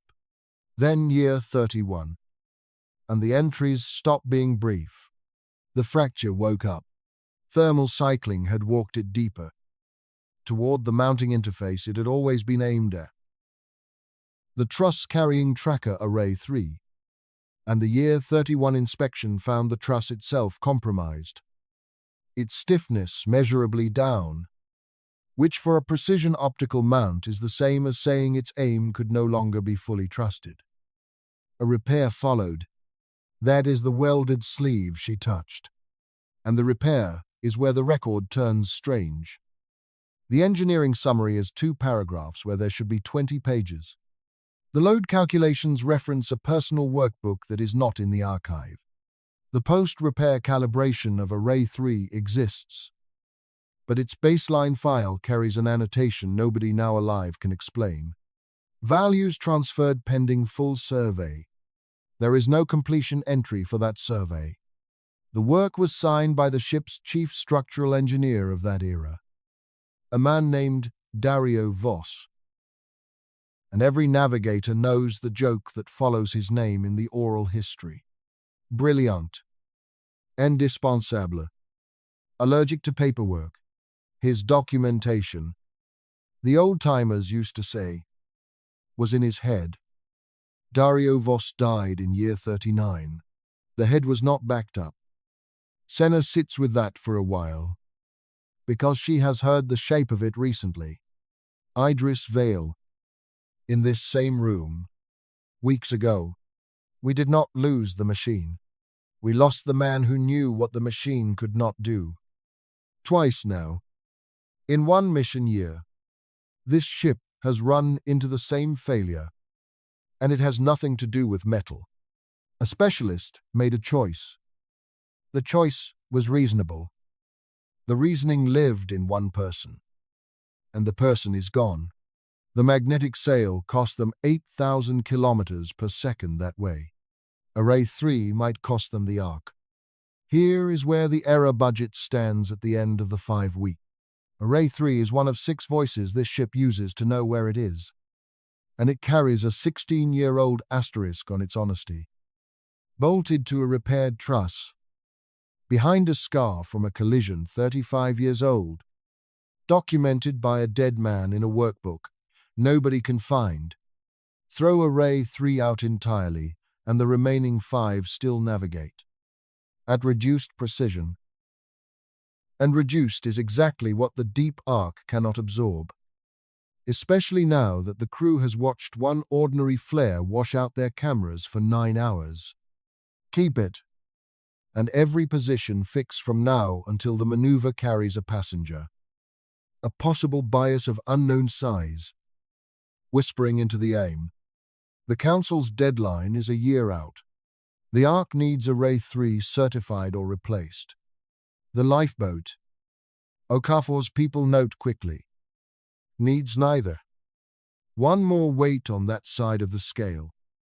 And Sena Ito, staring at 2 paragraphs where 20 pages should be, makes the only call a navigator can make. If the documentation is gone, the ship will recreate it. Open the sleeve.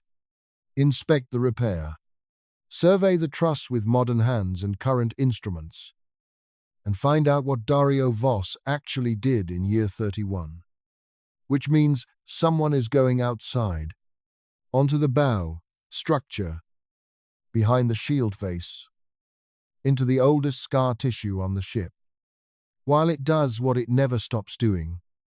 30,000 kilometers, every second through a medium that kills. The last time anyone did that was year 31. It is the reason the archive is incomplete. And it did not go the way those 2 paragraphs suggest.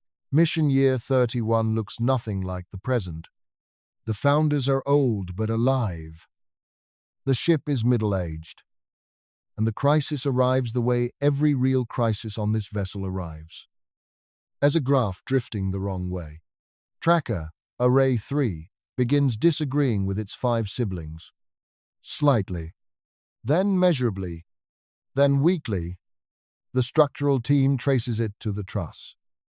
The truss leads them to the old crack.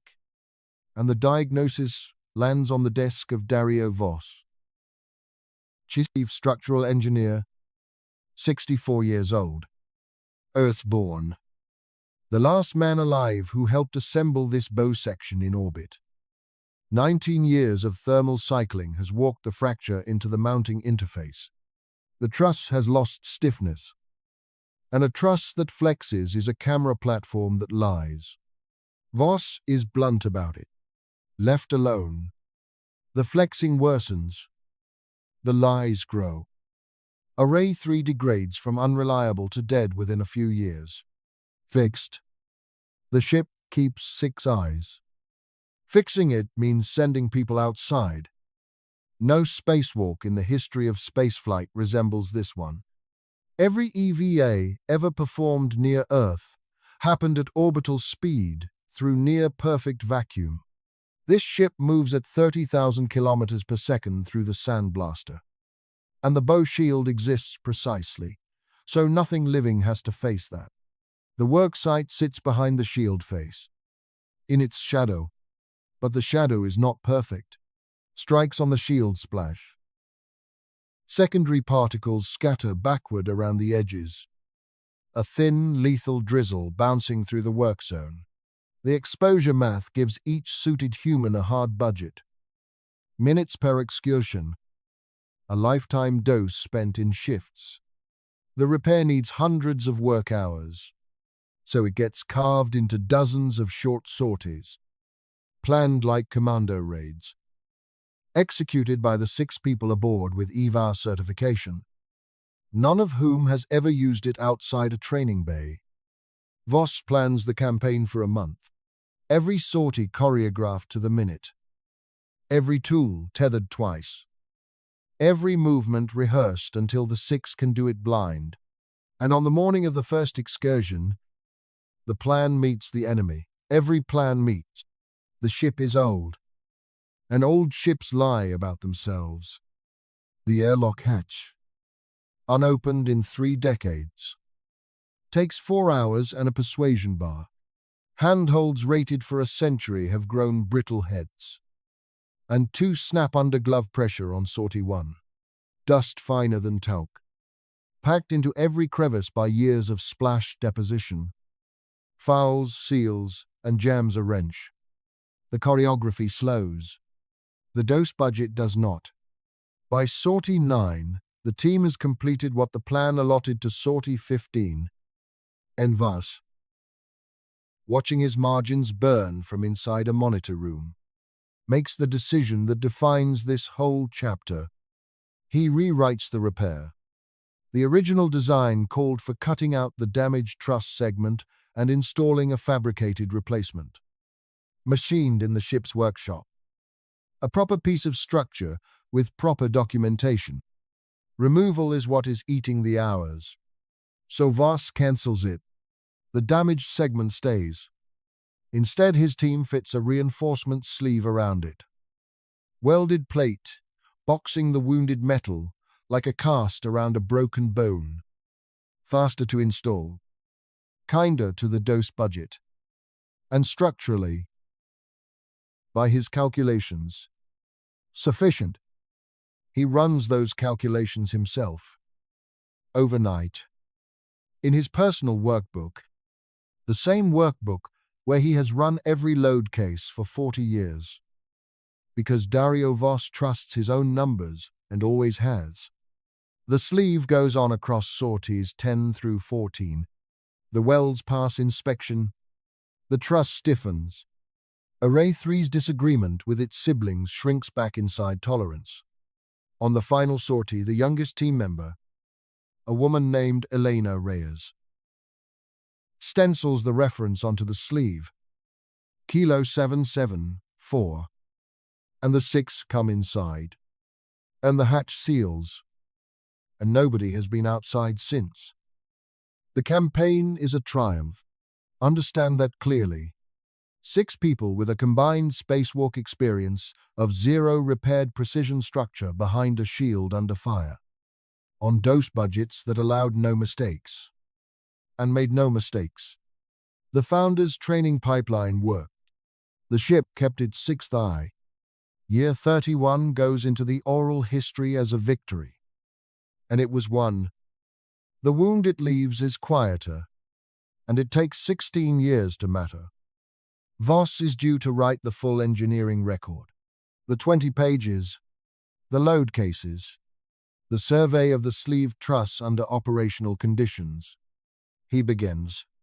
The archive holds his 2-paragraph summary and the annotation on the recalibration file. Then year 32 brings a reactor coolant crisis that eats the engineering department for months. And the survey slides, and Voss's health slides with it. And the workbook stays on his desk. Next in line. Always next in line. The way documentation is always next in line on a ship where everything urgent outranks everything important. Dario Voss dies in year 39 at 72. Of an ordinary heart failure. Mourned by the whole ship. His quarters are cleared by a grieving apprentice. And somewhere in that clearing, a personal workbook full of load calculations. The only complete record of what the sleeve was designed to bear. Leaves this story, not destroyed, necessarily, just never seen again. The ship is a kilometer long. Things sleep in it. So here is what year 31 bequeathed to year 47. And it is the same lesson the magnetic sail taught in chapter 6. Wearing different clothes. The repair was probably good. The man who made it was brilliant. His welds passed. His fix has held for 16 years and holds tonight. But probably is a word. And the deep arc runs on numbers. And the numbers died with the workbook. What Sena's team inherits is not a broken truss. It is an undocumented one. Which for navigation is almost worse. Because a known flaw can be modeled and an unknown quality can only be trusted or not trusted. And parts in a million does not run on trust. The inspection gets scheduled. First EVA in 16 years. Into the same shadow, on the same dose arithmetic. To survey Dario Voss's cast and finish his paperwork. And while it is being planned, the calendar does what calendars do. The council's deadline arrives. The council chamber was built for 40 people. On decision day, it holds 106. Screens carry the room to every deck. And the minutes will be transmitted to Earth, arriving in 4 years and 3 months, to be read by people who can do nothing about any of it. This is the day the 2 folders become one. The deep arc and keep the ship, or the lifeboat and leave it. Geometry has run out of patience. The session opens with numbers, because everything on this ship opens with numbers, and they have sharpened since you last saw them. The fusion stage is checked out. It will light 12,000 kilometers per second, certified by Vale's own department, priced at months of grid rationing, and every drop in the tanks. The magnetic sail is what it is. 3,500. And Vale states that figure himself without flinching, which the room notices. Senna's deep arc plan is finished. 13,000 from Alpha Centauri A, flown tight across 11 weeks, with a shorter, tighter arc at B weeks later for the remainder. And the corridor is parts in a million. And her error budget closes only if Array 3 is certified. The Ruiz review stands. Proxima B. Passable. Contested. Unmeasured. Then the debate. 3 hours of it, and there are no fools on either side of this room. Okafor's people argue that the arc is a stack of probabilities, and probabilities multiply. An engine that must run flawlessly for months. A sail, already proven optimistic once.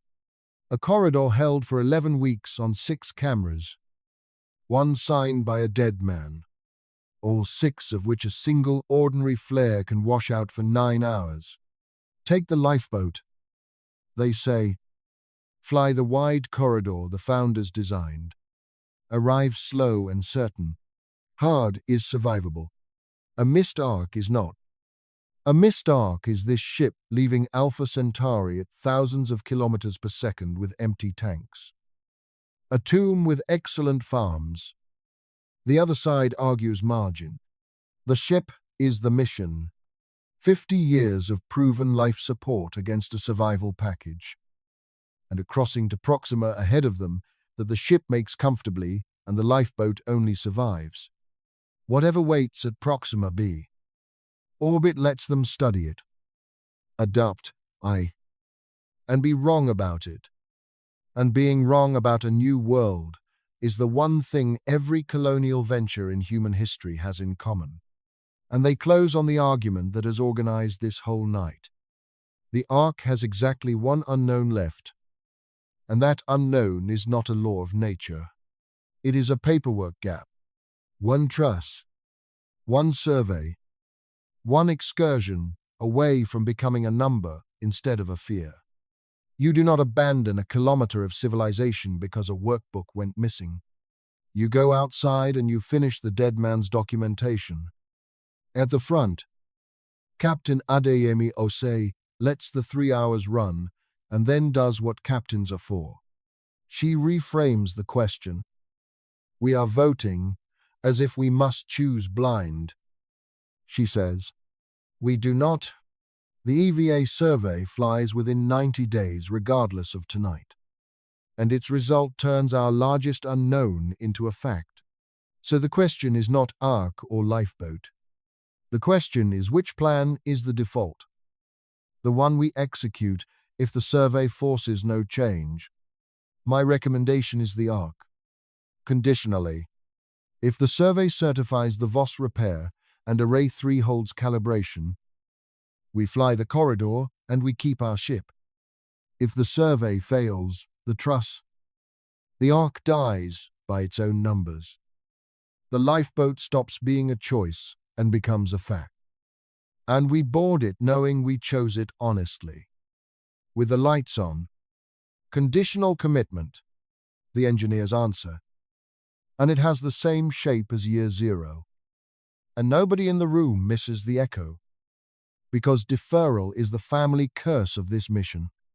The captain names the difference herself. The founders deferred to a future they would never see. This council defers 90 days.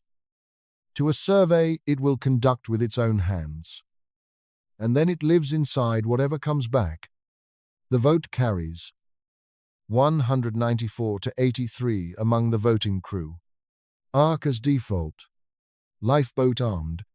Everything conditional on one excursion into the shadow behind the shield. So 4 light years of story funnel down to this. 6 people are going outside for the first time in 16 years. Onto the oldest scar on the ship.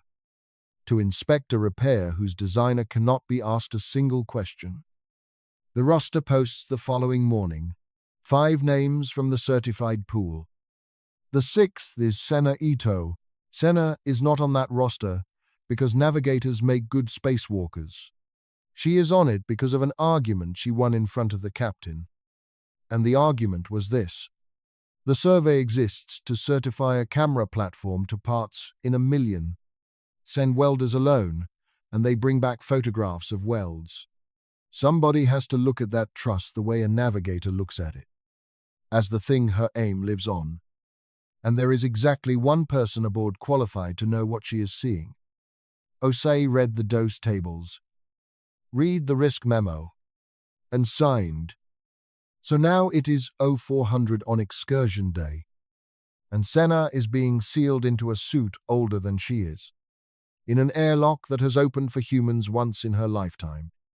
The worksite briefing takes a minute and rearranges the ship in your head. The bow shield leads. The ship follows. Between them runs a gap, a service space a few meters deep. The shadow, where the trusses live and the tracker arrays look out through baffled ports. The shadow is safe from the direct rain. What reaches the worksite is the splash, and the numbers give each suit 90 minutes per sortie. Hard limit. Alarms at 80. 5 sorties across 2 weeks. Torque tests on the truss. Ultrasound mapping of the sleeve welds. Laser survey of the camera mounts against reference targets. And one final task added quietly at Senna's request, which you will hear about when she performs it. The hatch opens at 0600, and the first thing that happens to Senna Ito is the thing that happens to every human who goes outside. The universe arrives. Not through a telescope, not on a screen. Around her, the shadow space is unlit except for helmet lamps, and past the shield's edge, where the baffles frame it. The sky. She has spent her whole life inside a hull, and her whole career measuring stars as data, positions and magnitudes, and error bars. And here they are. The actual objects, hard and still and unblinking in a black, no corridor ever taught her eyes to handle. Somewhere off the stern, too faint to find without instruments. The sun, somewhere ahead, blocked by the shield, growing. Alpha Centauri. She hangs on the tether for 10 full seconds, which the suit log records and which nobody ever teases her about, because all 5 of the others did the same on their first hatch. And then she pulls herself forward into the work. Sortie 1. The torque tests.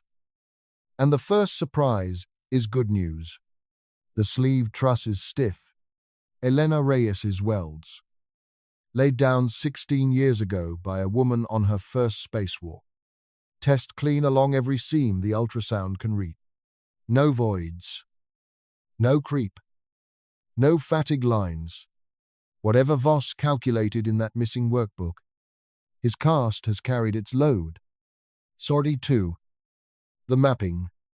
And the second surprise is stranger. Deep scan of the boxed segment inside the sleeve. And the old crack is there. Kilo 774 itself. Imaged clearly for the first time in 16 years. And it has not grown. Not a millimeter. The sleeve did what a cast does. It took the load path around the wound. And the wound went dormant. Voss improvisation, the shortcut that ate his documentation, was not just adequate, it was correct. Sortie 3. The laser survey. And this is the one that matters. Camera mounts mapped against reference targets to a precision of microns. And the verdict comes in 2 parts. Part 1. The mounts are stable now. Solid. Unmoving. A trustworthy platform tonight. And forward. Part 2. The geometry is not where the original blueprints say it should be. The year 31 repair shifted the truss. Fractionally. Permanently. A settling measured in fractions of a millimeter. And the recalibration Voss performed afterward absorbed that shift into the baseline file. Values transferred pending full survey. The annotation nobody could explain. Now they can. Voss knew the platform had moved. He measured the move, corrected for it, and logged the correction as provisional. Pending a survey, he never got to fly, which means Array 3 was never lying. It has been speaking with an accent. Consistently. For 16 years. And the cross-checks could not hear it because it never varied. Every position fix that included its voice carried the accent forward.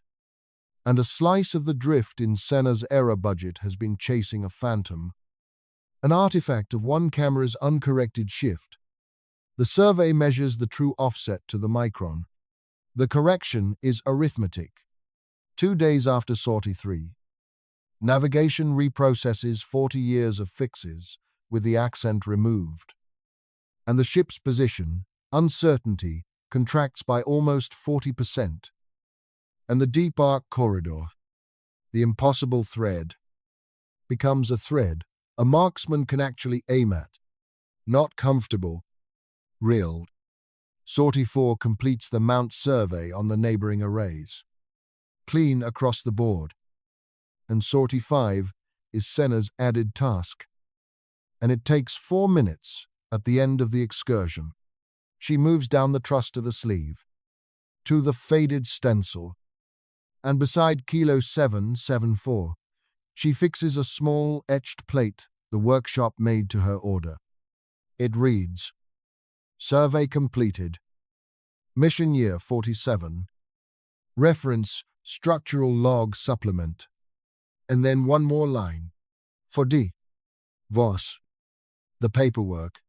Finished. The 5 other suits hold position while she sets it. Nobody transmits anything. Then the team comes inside. And the hatch seals. And the shadow behind the shield goes back to being empty. Probably for the rest of the voyage. The council convenes that evening and the session lasts 11 minutes. Because there is nothing to debate. The condition is met. The Voss repair is certified. Array 3 is corrected. The error budget closes with margin. The conditional becomes the commitment. The arc flies. The lifeboat stays armed and folded in its bay. Contingency to the last. Idris Vale requests one addition to the record before the meeting adjourns. And the captain grants it. He asks that the magnetic sail be deployed at full length anyway. At maximum current. For the entire approach. 3,500 kilometers per second is not the 12 his department promised. And it is still 3,500 the mirror does not have to find. Nobody argues. The drive lights, 14 days later. A machine assembled by the dead. Preserved by 4 generations. Lit at last by their children's children. Throwing a plume of fusion fire 1,000 kilometers long across a sky where no human eye will ever see it. And on the bridge, a velocity display that has read the same number for 47 years begins. Digit by digit. To fall, the burn lasts 109 days, and the ship spends every one of them learning what deceleration feels like, because nobody aboard has ever felt it. For 47 years, this vessel coasted, and coasting is silence. The spin rings made their gravity, while the hull itself fell free. Sean, untouched. Now, the drive pushes, gently by planetary standards and relentlessly by any other. And the push runs through every frame and stringer as a live load. And the ship talks. Structural groans in the night watches. Harmonics in the long corridors. A permanent faint tremor in the deck plates. The sound. One of the old maintenance chiefs says, of a ship remembering it is a machine. The rationing bites exactly as forecast. 2 farm decks go dark and get composted. The gymnasium ring goes cold. Corridors drop to half light. and 400 people live lean for 3.5 months, while 13,500 tons of propellant turn into a spear of fusion light, 1,000 kilometers long, and the velocity falls. 30,000, 26, 22, 19. The bridge display becomes the most watched screen on the ship. Crew drifting up during off shifts just to look. Parents holding children where they can see the digits change. Because those digits have never changed in any living memory. On day 109, the drive throttles down on schedule and goes quiet. Braking tanks empty. And the number reads a shade above 18,000 kilometers per second. 12,000 gone. The ante is paid. The magnetic sail deploys 9 days later. And it is the strangest spectacle in the mission's history. 50 kilometers of superconducting cable unreeling into the dark for 11 hours. A silver thread against the stars. Until the loop closes and the current flows and the readouts render what no eye can see. A magnetic bubble blooming around the ship. 80 kilometers wide. Invisible and immense. Idris Vale watches the whole 11 hours from the control room and does not sit down once. His machine works. It works exactly as well as he told the council it would. And not 1 meter per second better. Over the next 2 years of approach, it shaves the ship from 18,000 down to 14,500. A slow, steady bleed. The galaxy, paying back a debt in small change. 3,500 kilometers per second. Delivered by a system that promised 12. The crew calls the sensation the long pull. Vale calls it what it is in every report he files, which is a shortfall, and he never once tries to dress it up. Then the suns come. By the final year, Alpha Centauri A and B are no longer data. They are lights. Naked eye lights, brightening week by week off the bow. And the ship falls toward them with 14,500 kilometers per second, still in its bones, and nothing aboard that can remove it except a mirror. The photon sail unfurls 11 weeks out from the closest approach. Kilometers of spar structure extending. Then film, spreading across hundreds of square kilometers. A reflective sheet tens of kilometers across, held flat against vacuum. The largest thing this species has ever unfolded. And I want to be plain about what that object is. Because this story has been plain about everything else. The physics of braking on starlight is published and sound. The version of it folded into this bow, scaled up 10 billion times from anything in the literature, is speculative engineering that no laboratory on Earth ever tested and no reviewer ever fully signed. It is the founders doing what the founders always did, taking a proven principle and betting a generation that it survives contact with size. The arc begins. Not a swoop. Nothing in this story is a swoop. 11 weeks of steady shallow curve.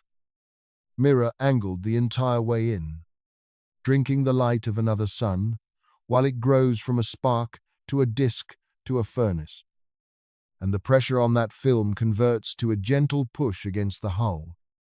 A fraction of Earth gravity. Sustained. The crew feels it as a permanent slight lean in the corridors. The sensation of standing on a mild hill for 2.5 months. That gentleness is not a design preference. It is a law. The same law from Chapter 5. The one that killed the idea of scaling Starshot up for people. A crude hull cannot take what a gram of silicon shrugs off. Every braking plan this mission ever wrote was shaped by that ceiling. And the arc is what the ceiling permits. At the bottom of the curve sit 11 days of close passage. And those are the days the whole voyage has been walking toward. Hull thermal load pinned at the top of its envelope and held there. Radiators glowing. The mirror taking the fiercest light any human structure has ever received and turning it into momentum. hour after hour. For 264 hours. I could dramatize the arc.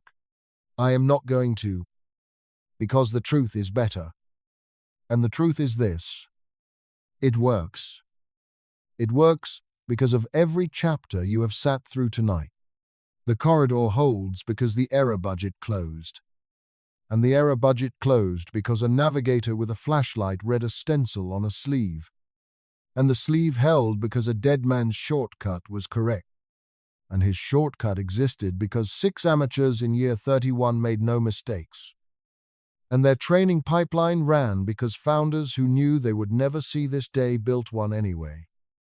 By the end of the 11 weeks, the ship's velocity reads 1,200 kilometers per second, 13,300 gone.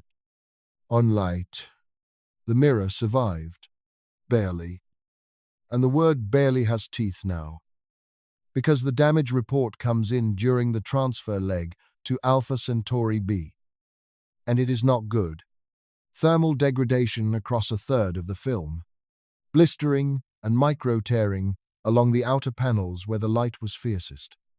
And one spar root. The anchor where a main structural arm meets the bow has a temperature history its designers would not have signed. It held. It is not the same part it was 11 weeks ago. 1,200 kilometers per second remain. And the arc at B has to take all of it. A shorter arc. Days rather than weeks. Flown tighter because a degraded mirror catches less. Senna reruns the corridor and it narrows. She takes the new solution to Osei with the honest range on it. And Osei asks whether there is another way. And there is not. The lifeboat cannot help here. At 1,200 kilometers per second, a small craft is as stuck as a large one. They fly it. The B-arc runs 4 days at nearly half a gravity of sustained braking. Harder than anything the crew has felt. Everyone strapped or seated for most of it. And on the 3rd day, the spar route that came out of the A-arc changed let's go. It does not explode. It fails the way real structures fail. Quietly and completely. A joint giving up under load. And the arm swings and tears open a compartment at the base of the bow.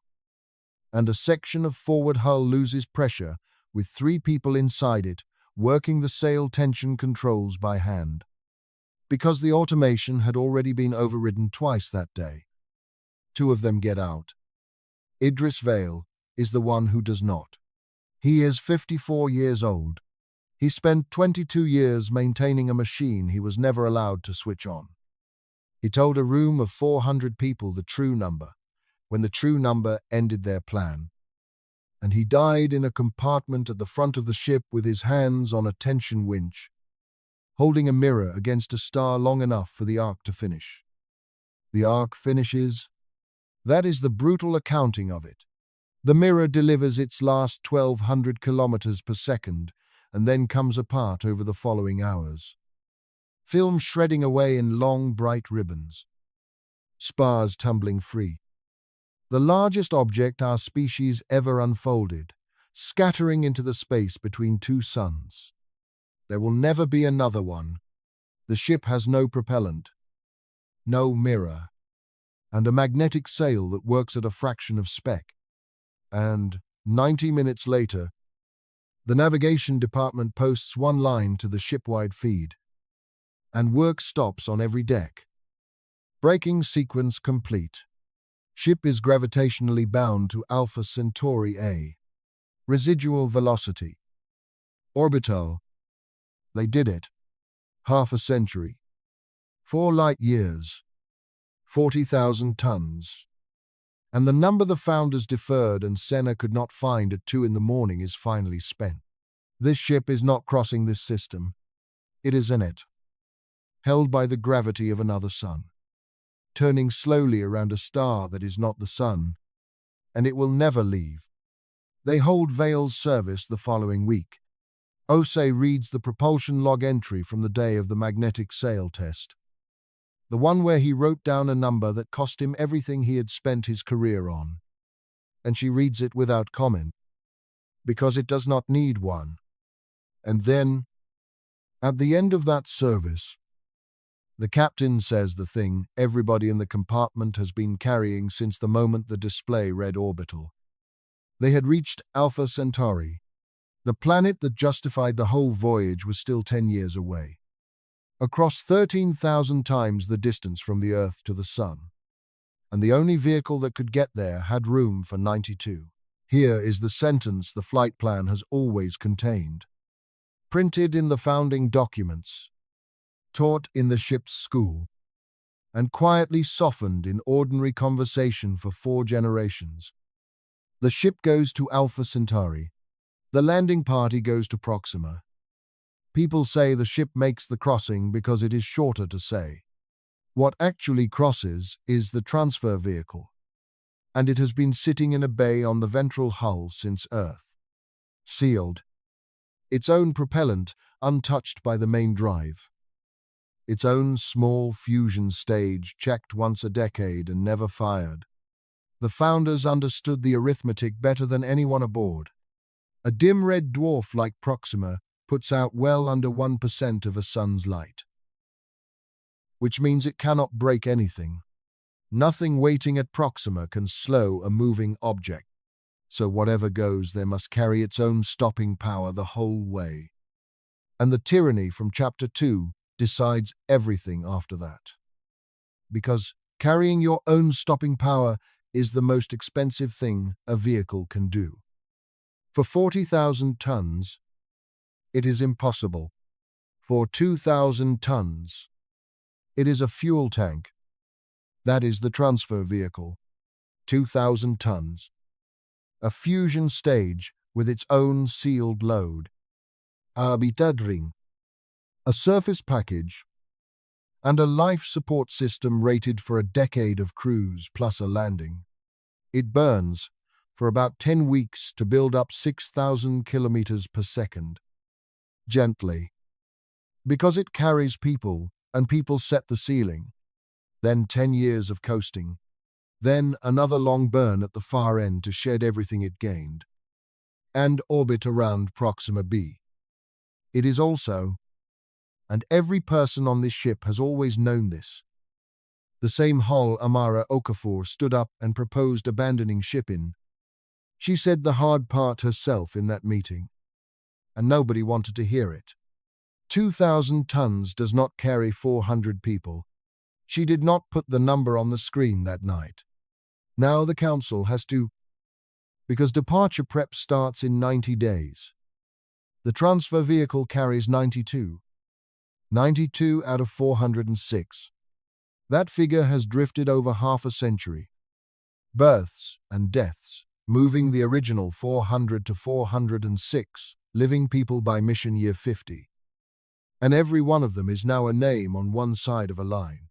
The founders sized the vehicle on purpose, and their reasoning is in the archive. And it is not cruel. It is arithmetic. A landing party needs specialists, redundancy in every critical skill, a genetic base broad enough to matter, and 10 years of consumables. Load more people and you load more life support and more food and more mass. And mass buys propellant. And propellant buys mass. And the spiral eats the mission. 92 is where the vehicle still worked. 314 people stay.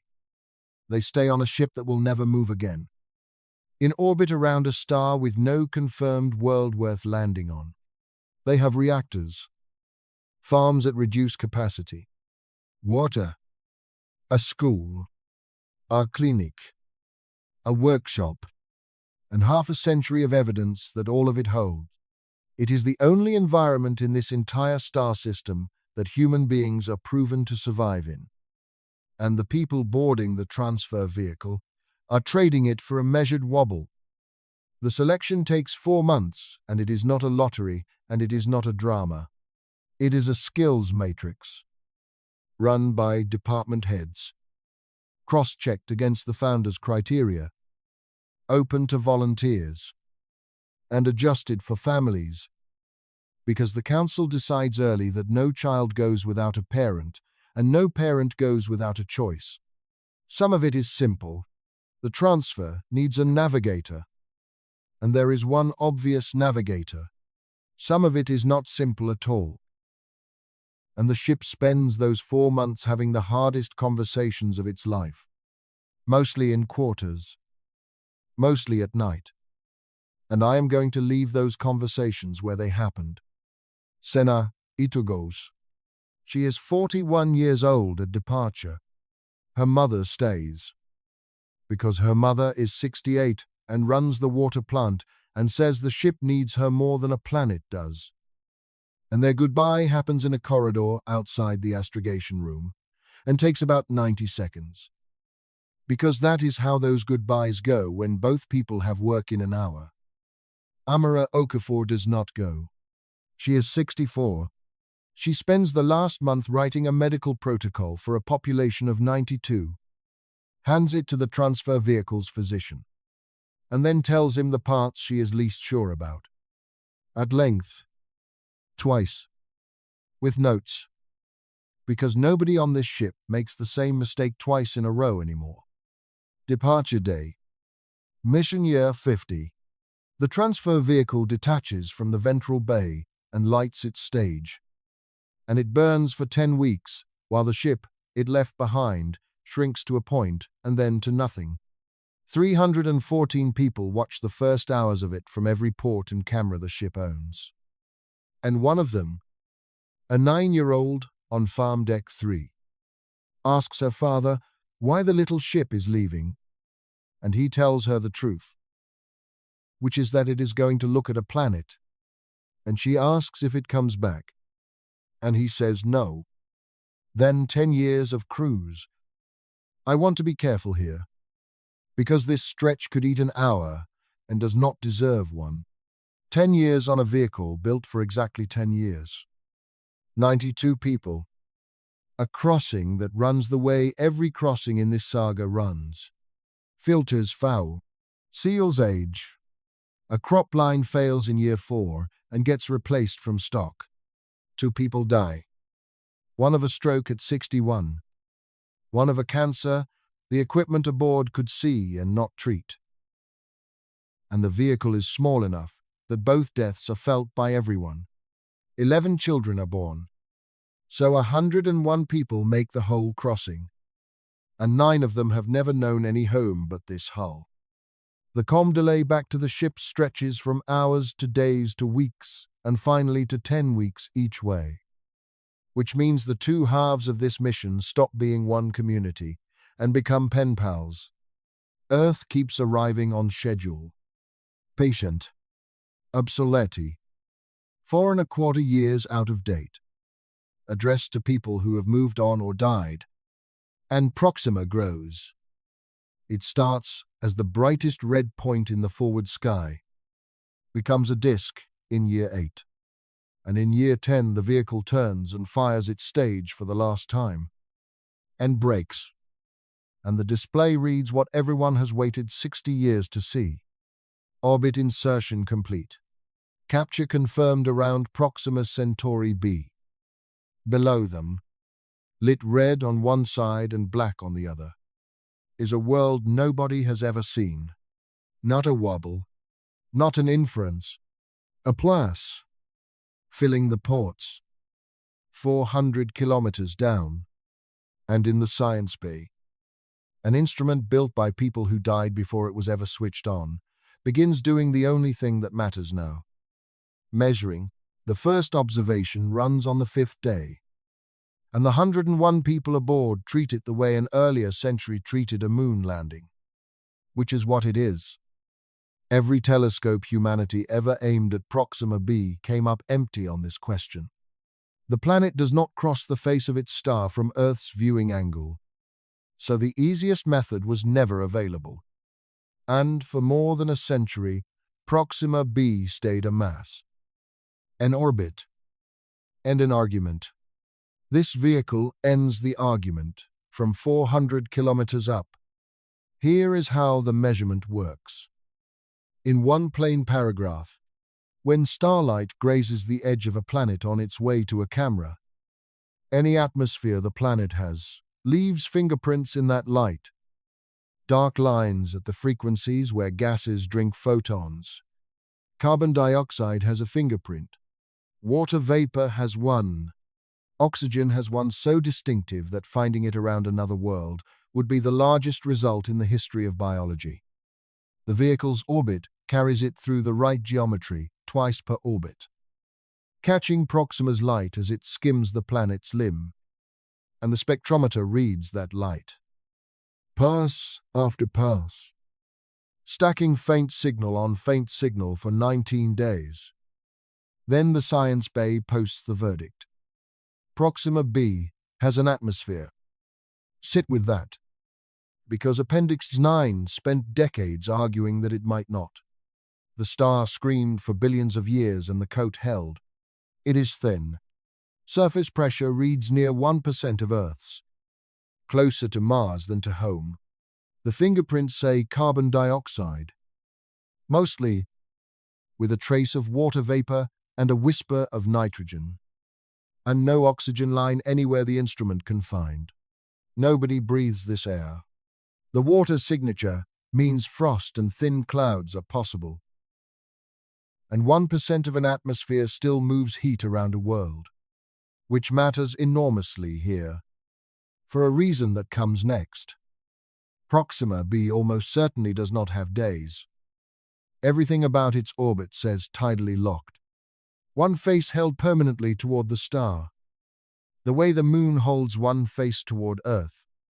And that is the expected fate of a planet this close to a red dwarf. Models on Earth allowed for other possibilities. A slow resonance, a rotation locked at some other ratio, and nobody could tell from 4 light years away. From orbit, 10 days of thermal mapping settles it. One hemisphere lives in permanent noon. Red light hammering down from a sun that never moved. Ground temperatures a machine could work in and a farm could not. The far hemisphere lives in permanent night, open to space, and the readings there fall toward the cold of the outer solar system. Between them runs the terminator, a ring of permanent sunsets circling the entire planet, where the star sits fixed on the horizon and never rises and never sets, and where the temperature maps cross the band in which liquid water is not forbidden. A ribbon of maybe, wrapped around a world of no. Then day 26. And Proxima does the thing Proxima does. A flare. Mid-sized by this star's vicious standards. The vehicle rides it out behind shielding designed for far worse, and the instruments watch the planet take the blow instead. On the day side, the particle flux at the surface spikes to levels that would empty a hospital. In the terminator zone, where the star sits at the horizon, the planet's own curve blocks most of the storm, the ground shielding itself with its own shoulder. And the dose in the sunset band stays inside, what a human in a hardened shelter survives. The ribbon earns its name twice. Sena Ito is 51 years old the day those maps finish, and she spends an hour alone in the observation blister looking down at a landscape lit sideways. Ridge lines, throwing shadows 100 kilometers long, frost hazes glowing on their sunward edges, and none of it moving, ever, because nothing here has moved for 4 billion years except wind and light. The vehicle transmits everything.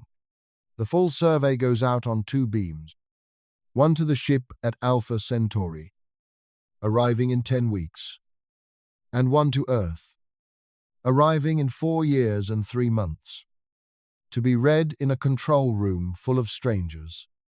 And then 101 people in orbit have to decide what to do with the answer they crossed 4 light years and 60 years to get. Because an atmosphere at 1% is not a welcome. It is a data point. The Council meets in the largest compartment the transfer vehicle has, which is the galley, and the meeting runs 2 days.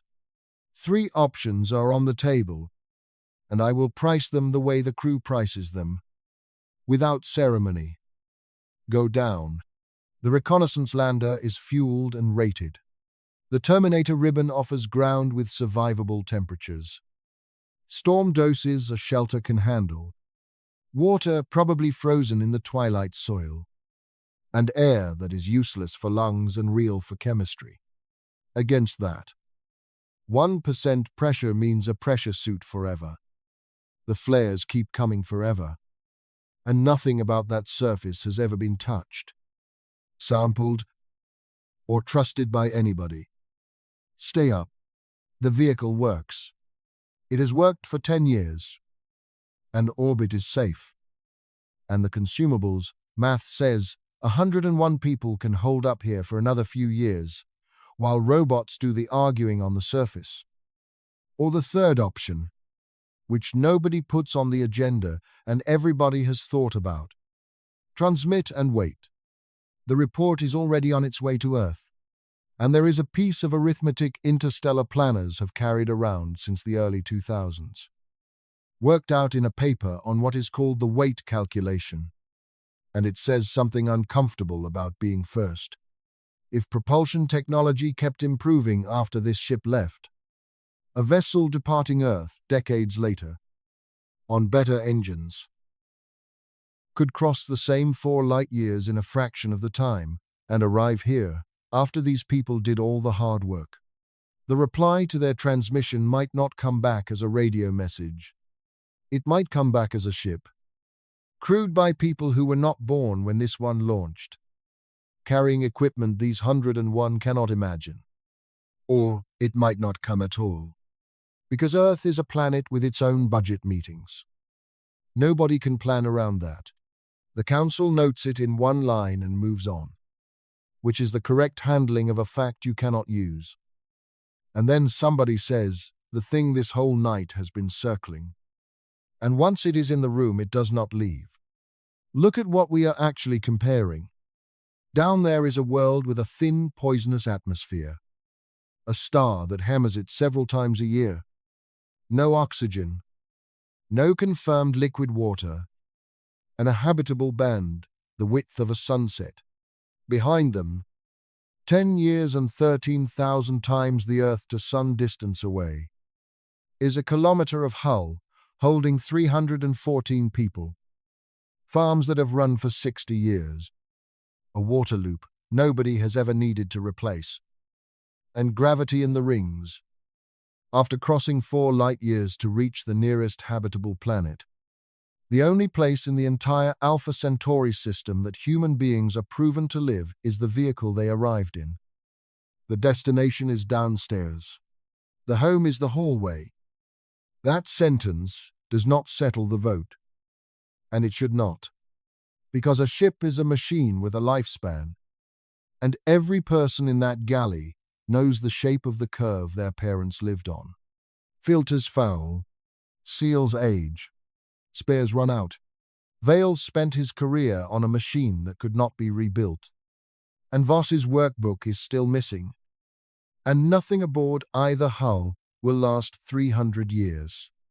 Our planet, even a bad one, has dirt and ice and metal, and a gravity well full of raw material. And dirt does not have a shelf life. Staying aboard is the safe answer for 30 years, and the fatal answer for 300.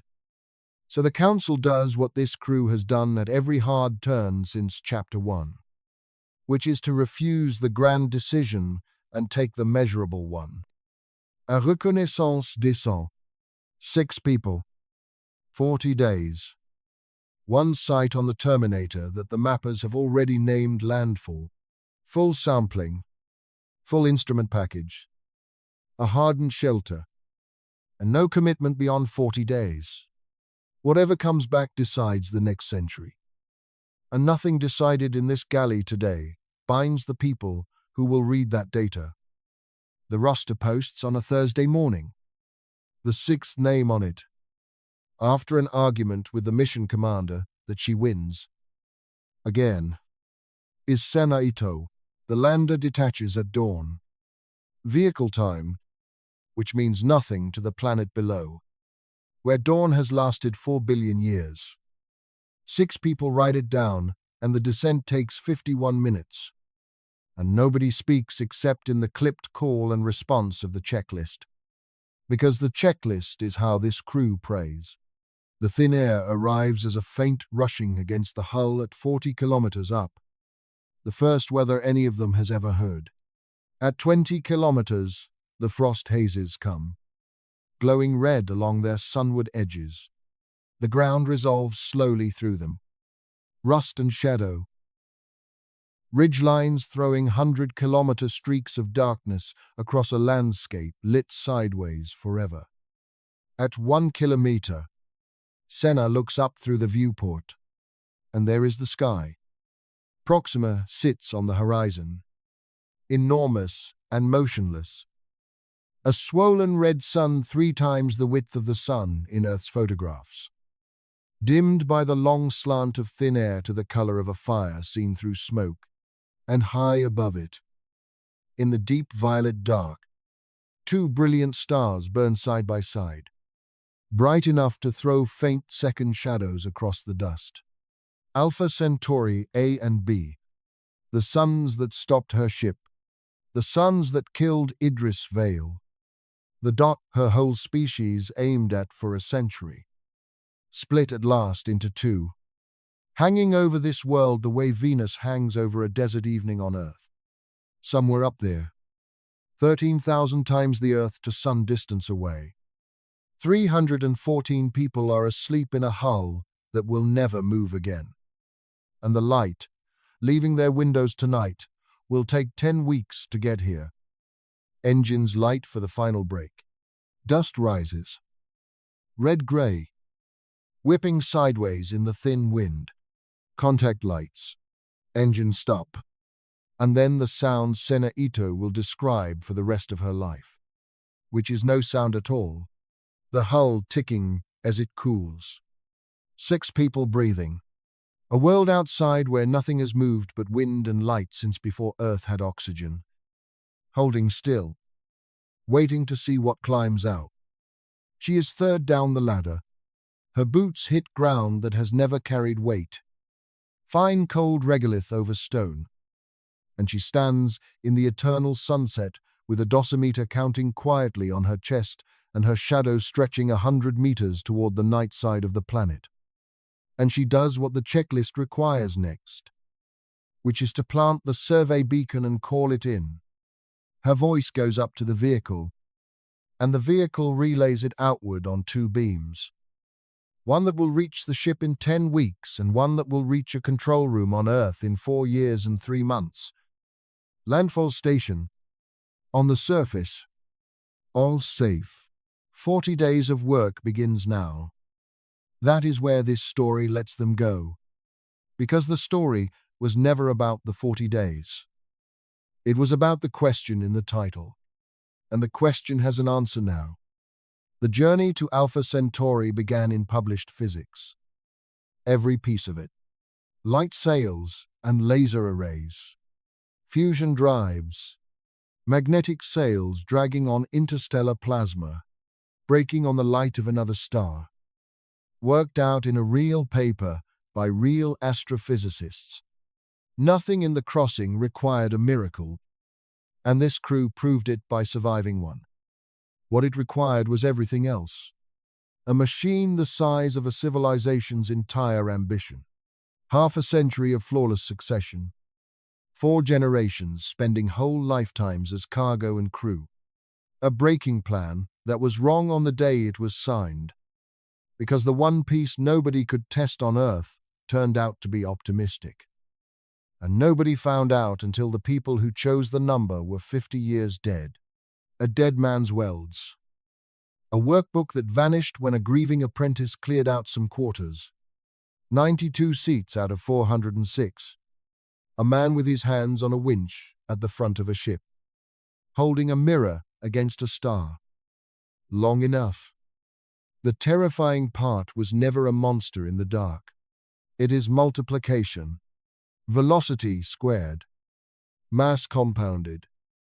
Error accumulated. Knowledge lost one funeral at a time. And one human lifespan divided into a voyage that does not fit inside it. They went anyway. Somewhere on the terminator of Proxima b. 6 lights are moving in a sunset that never ends.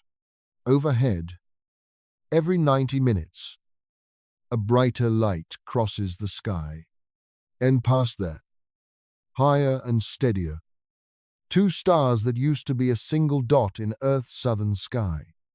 With a kilometer of hull turning slowly around one of them, full of people who chose to stay.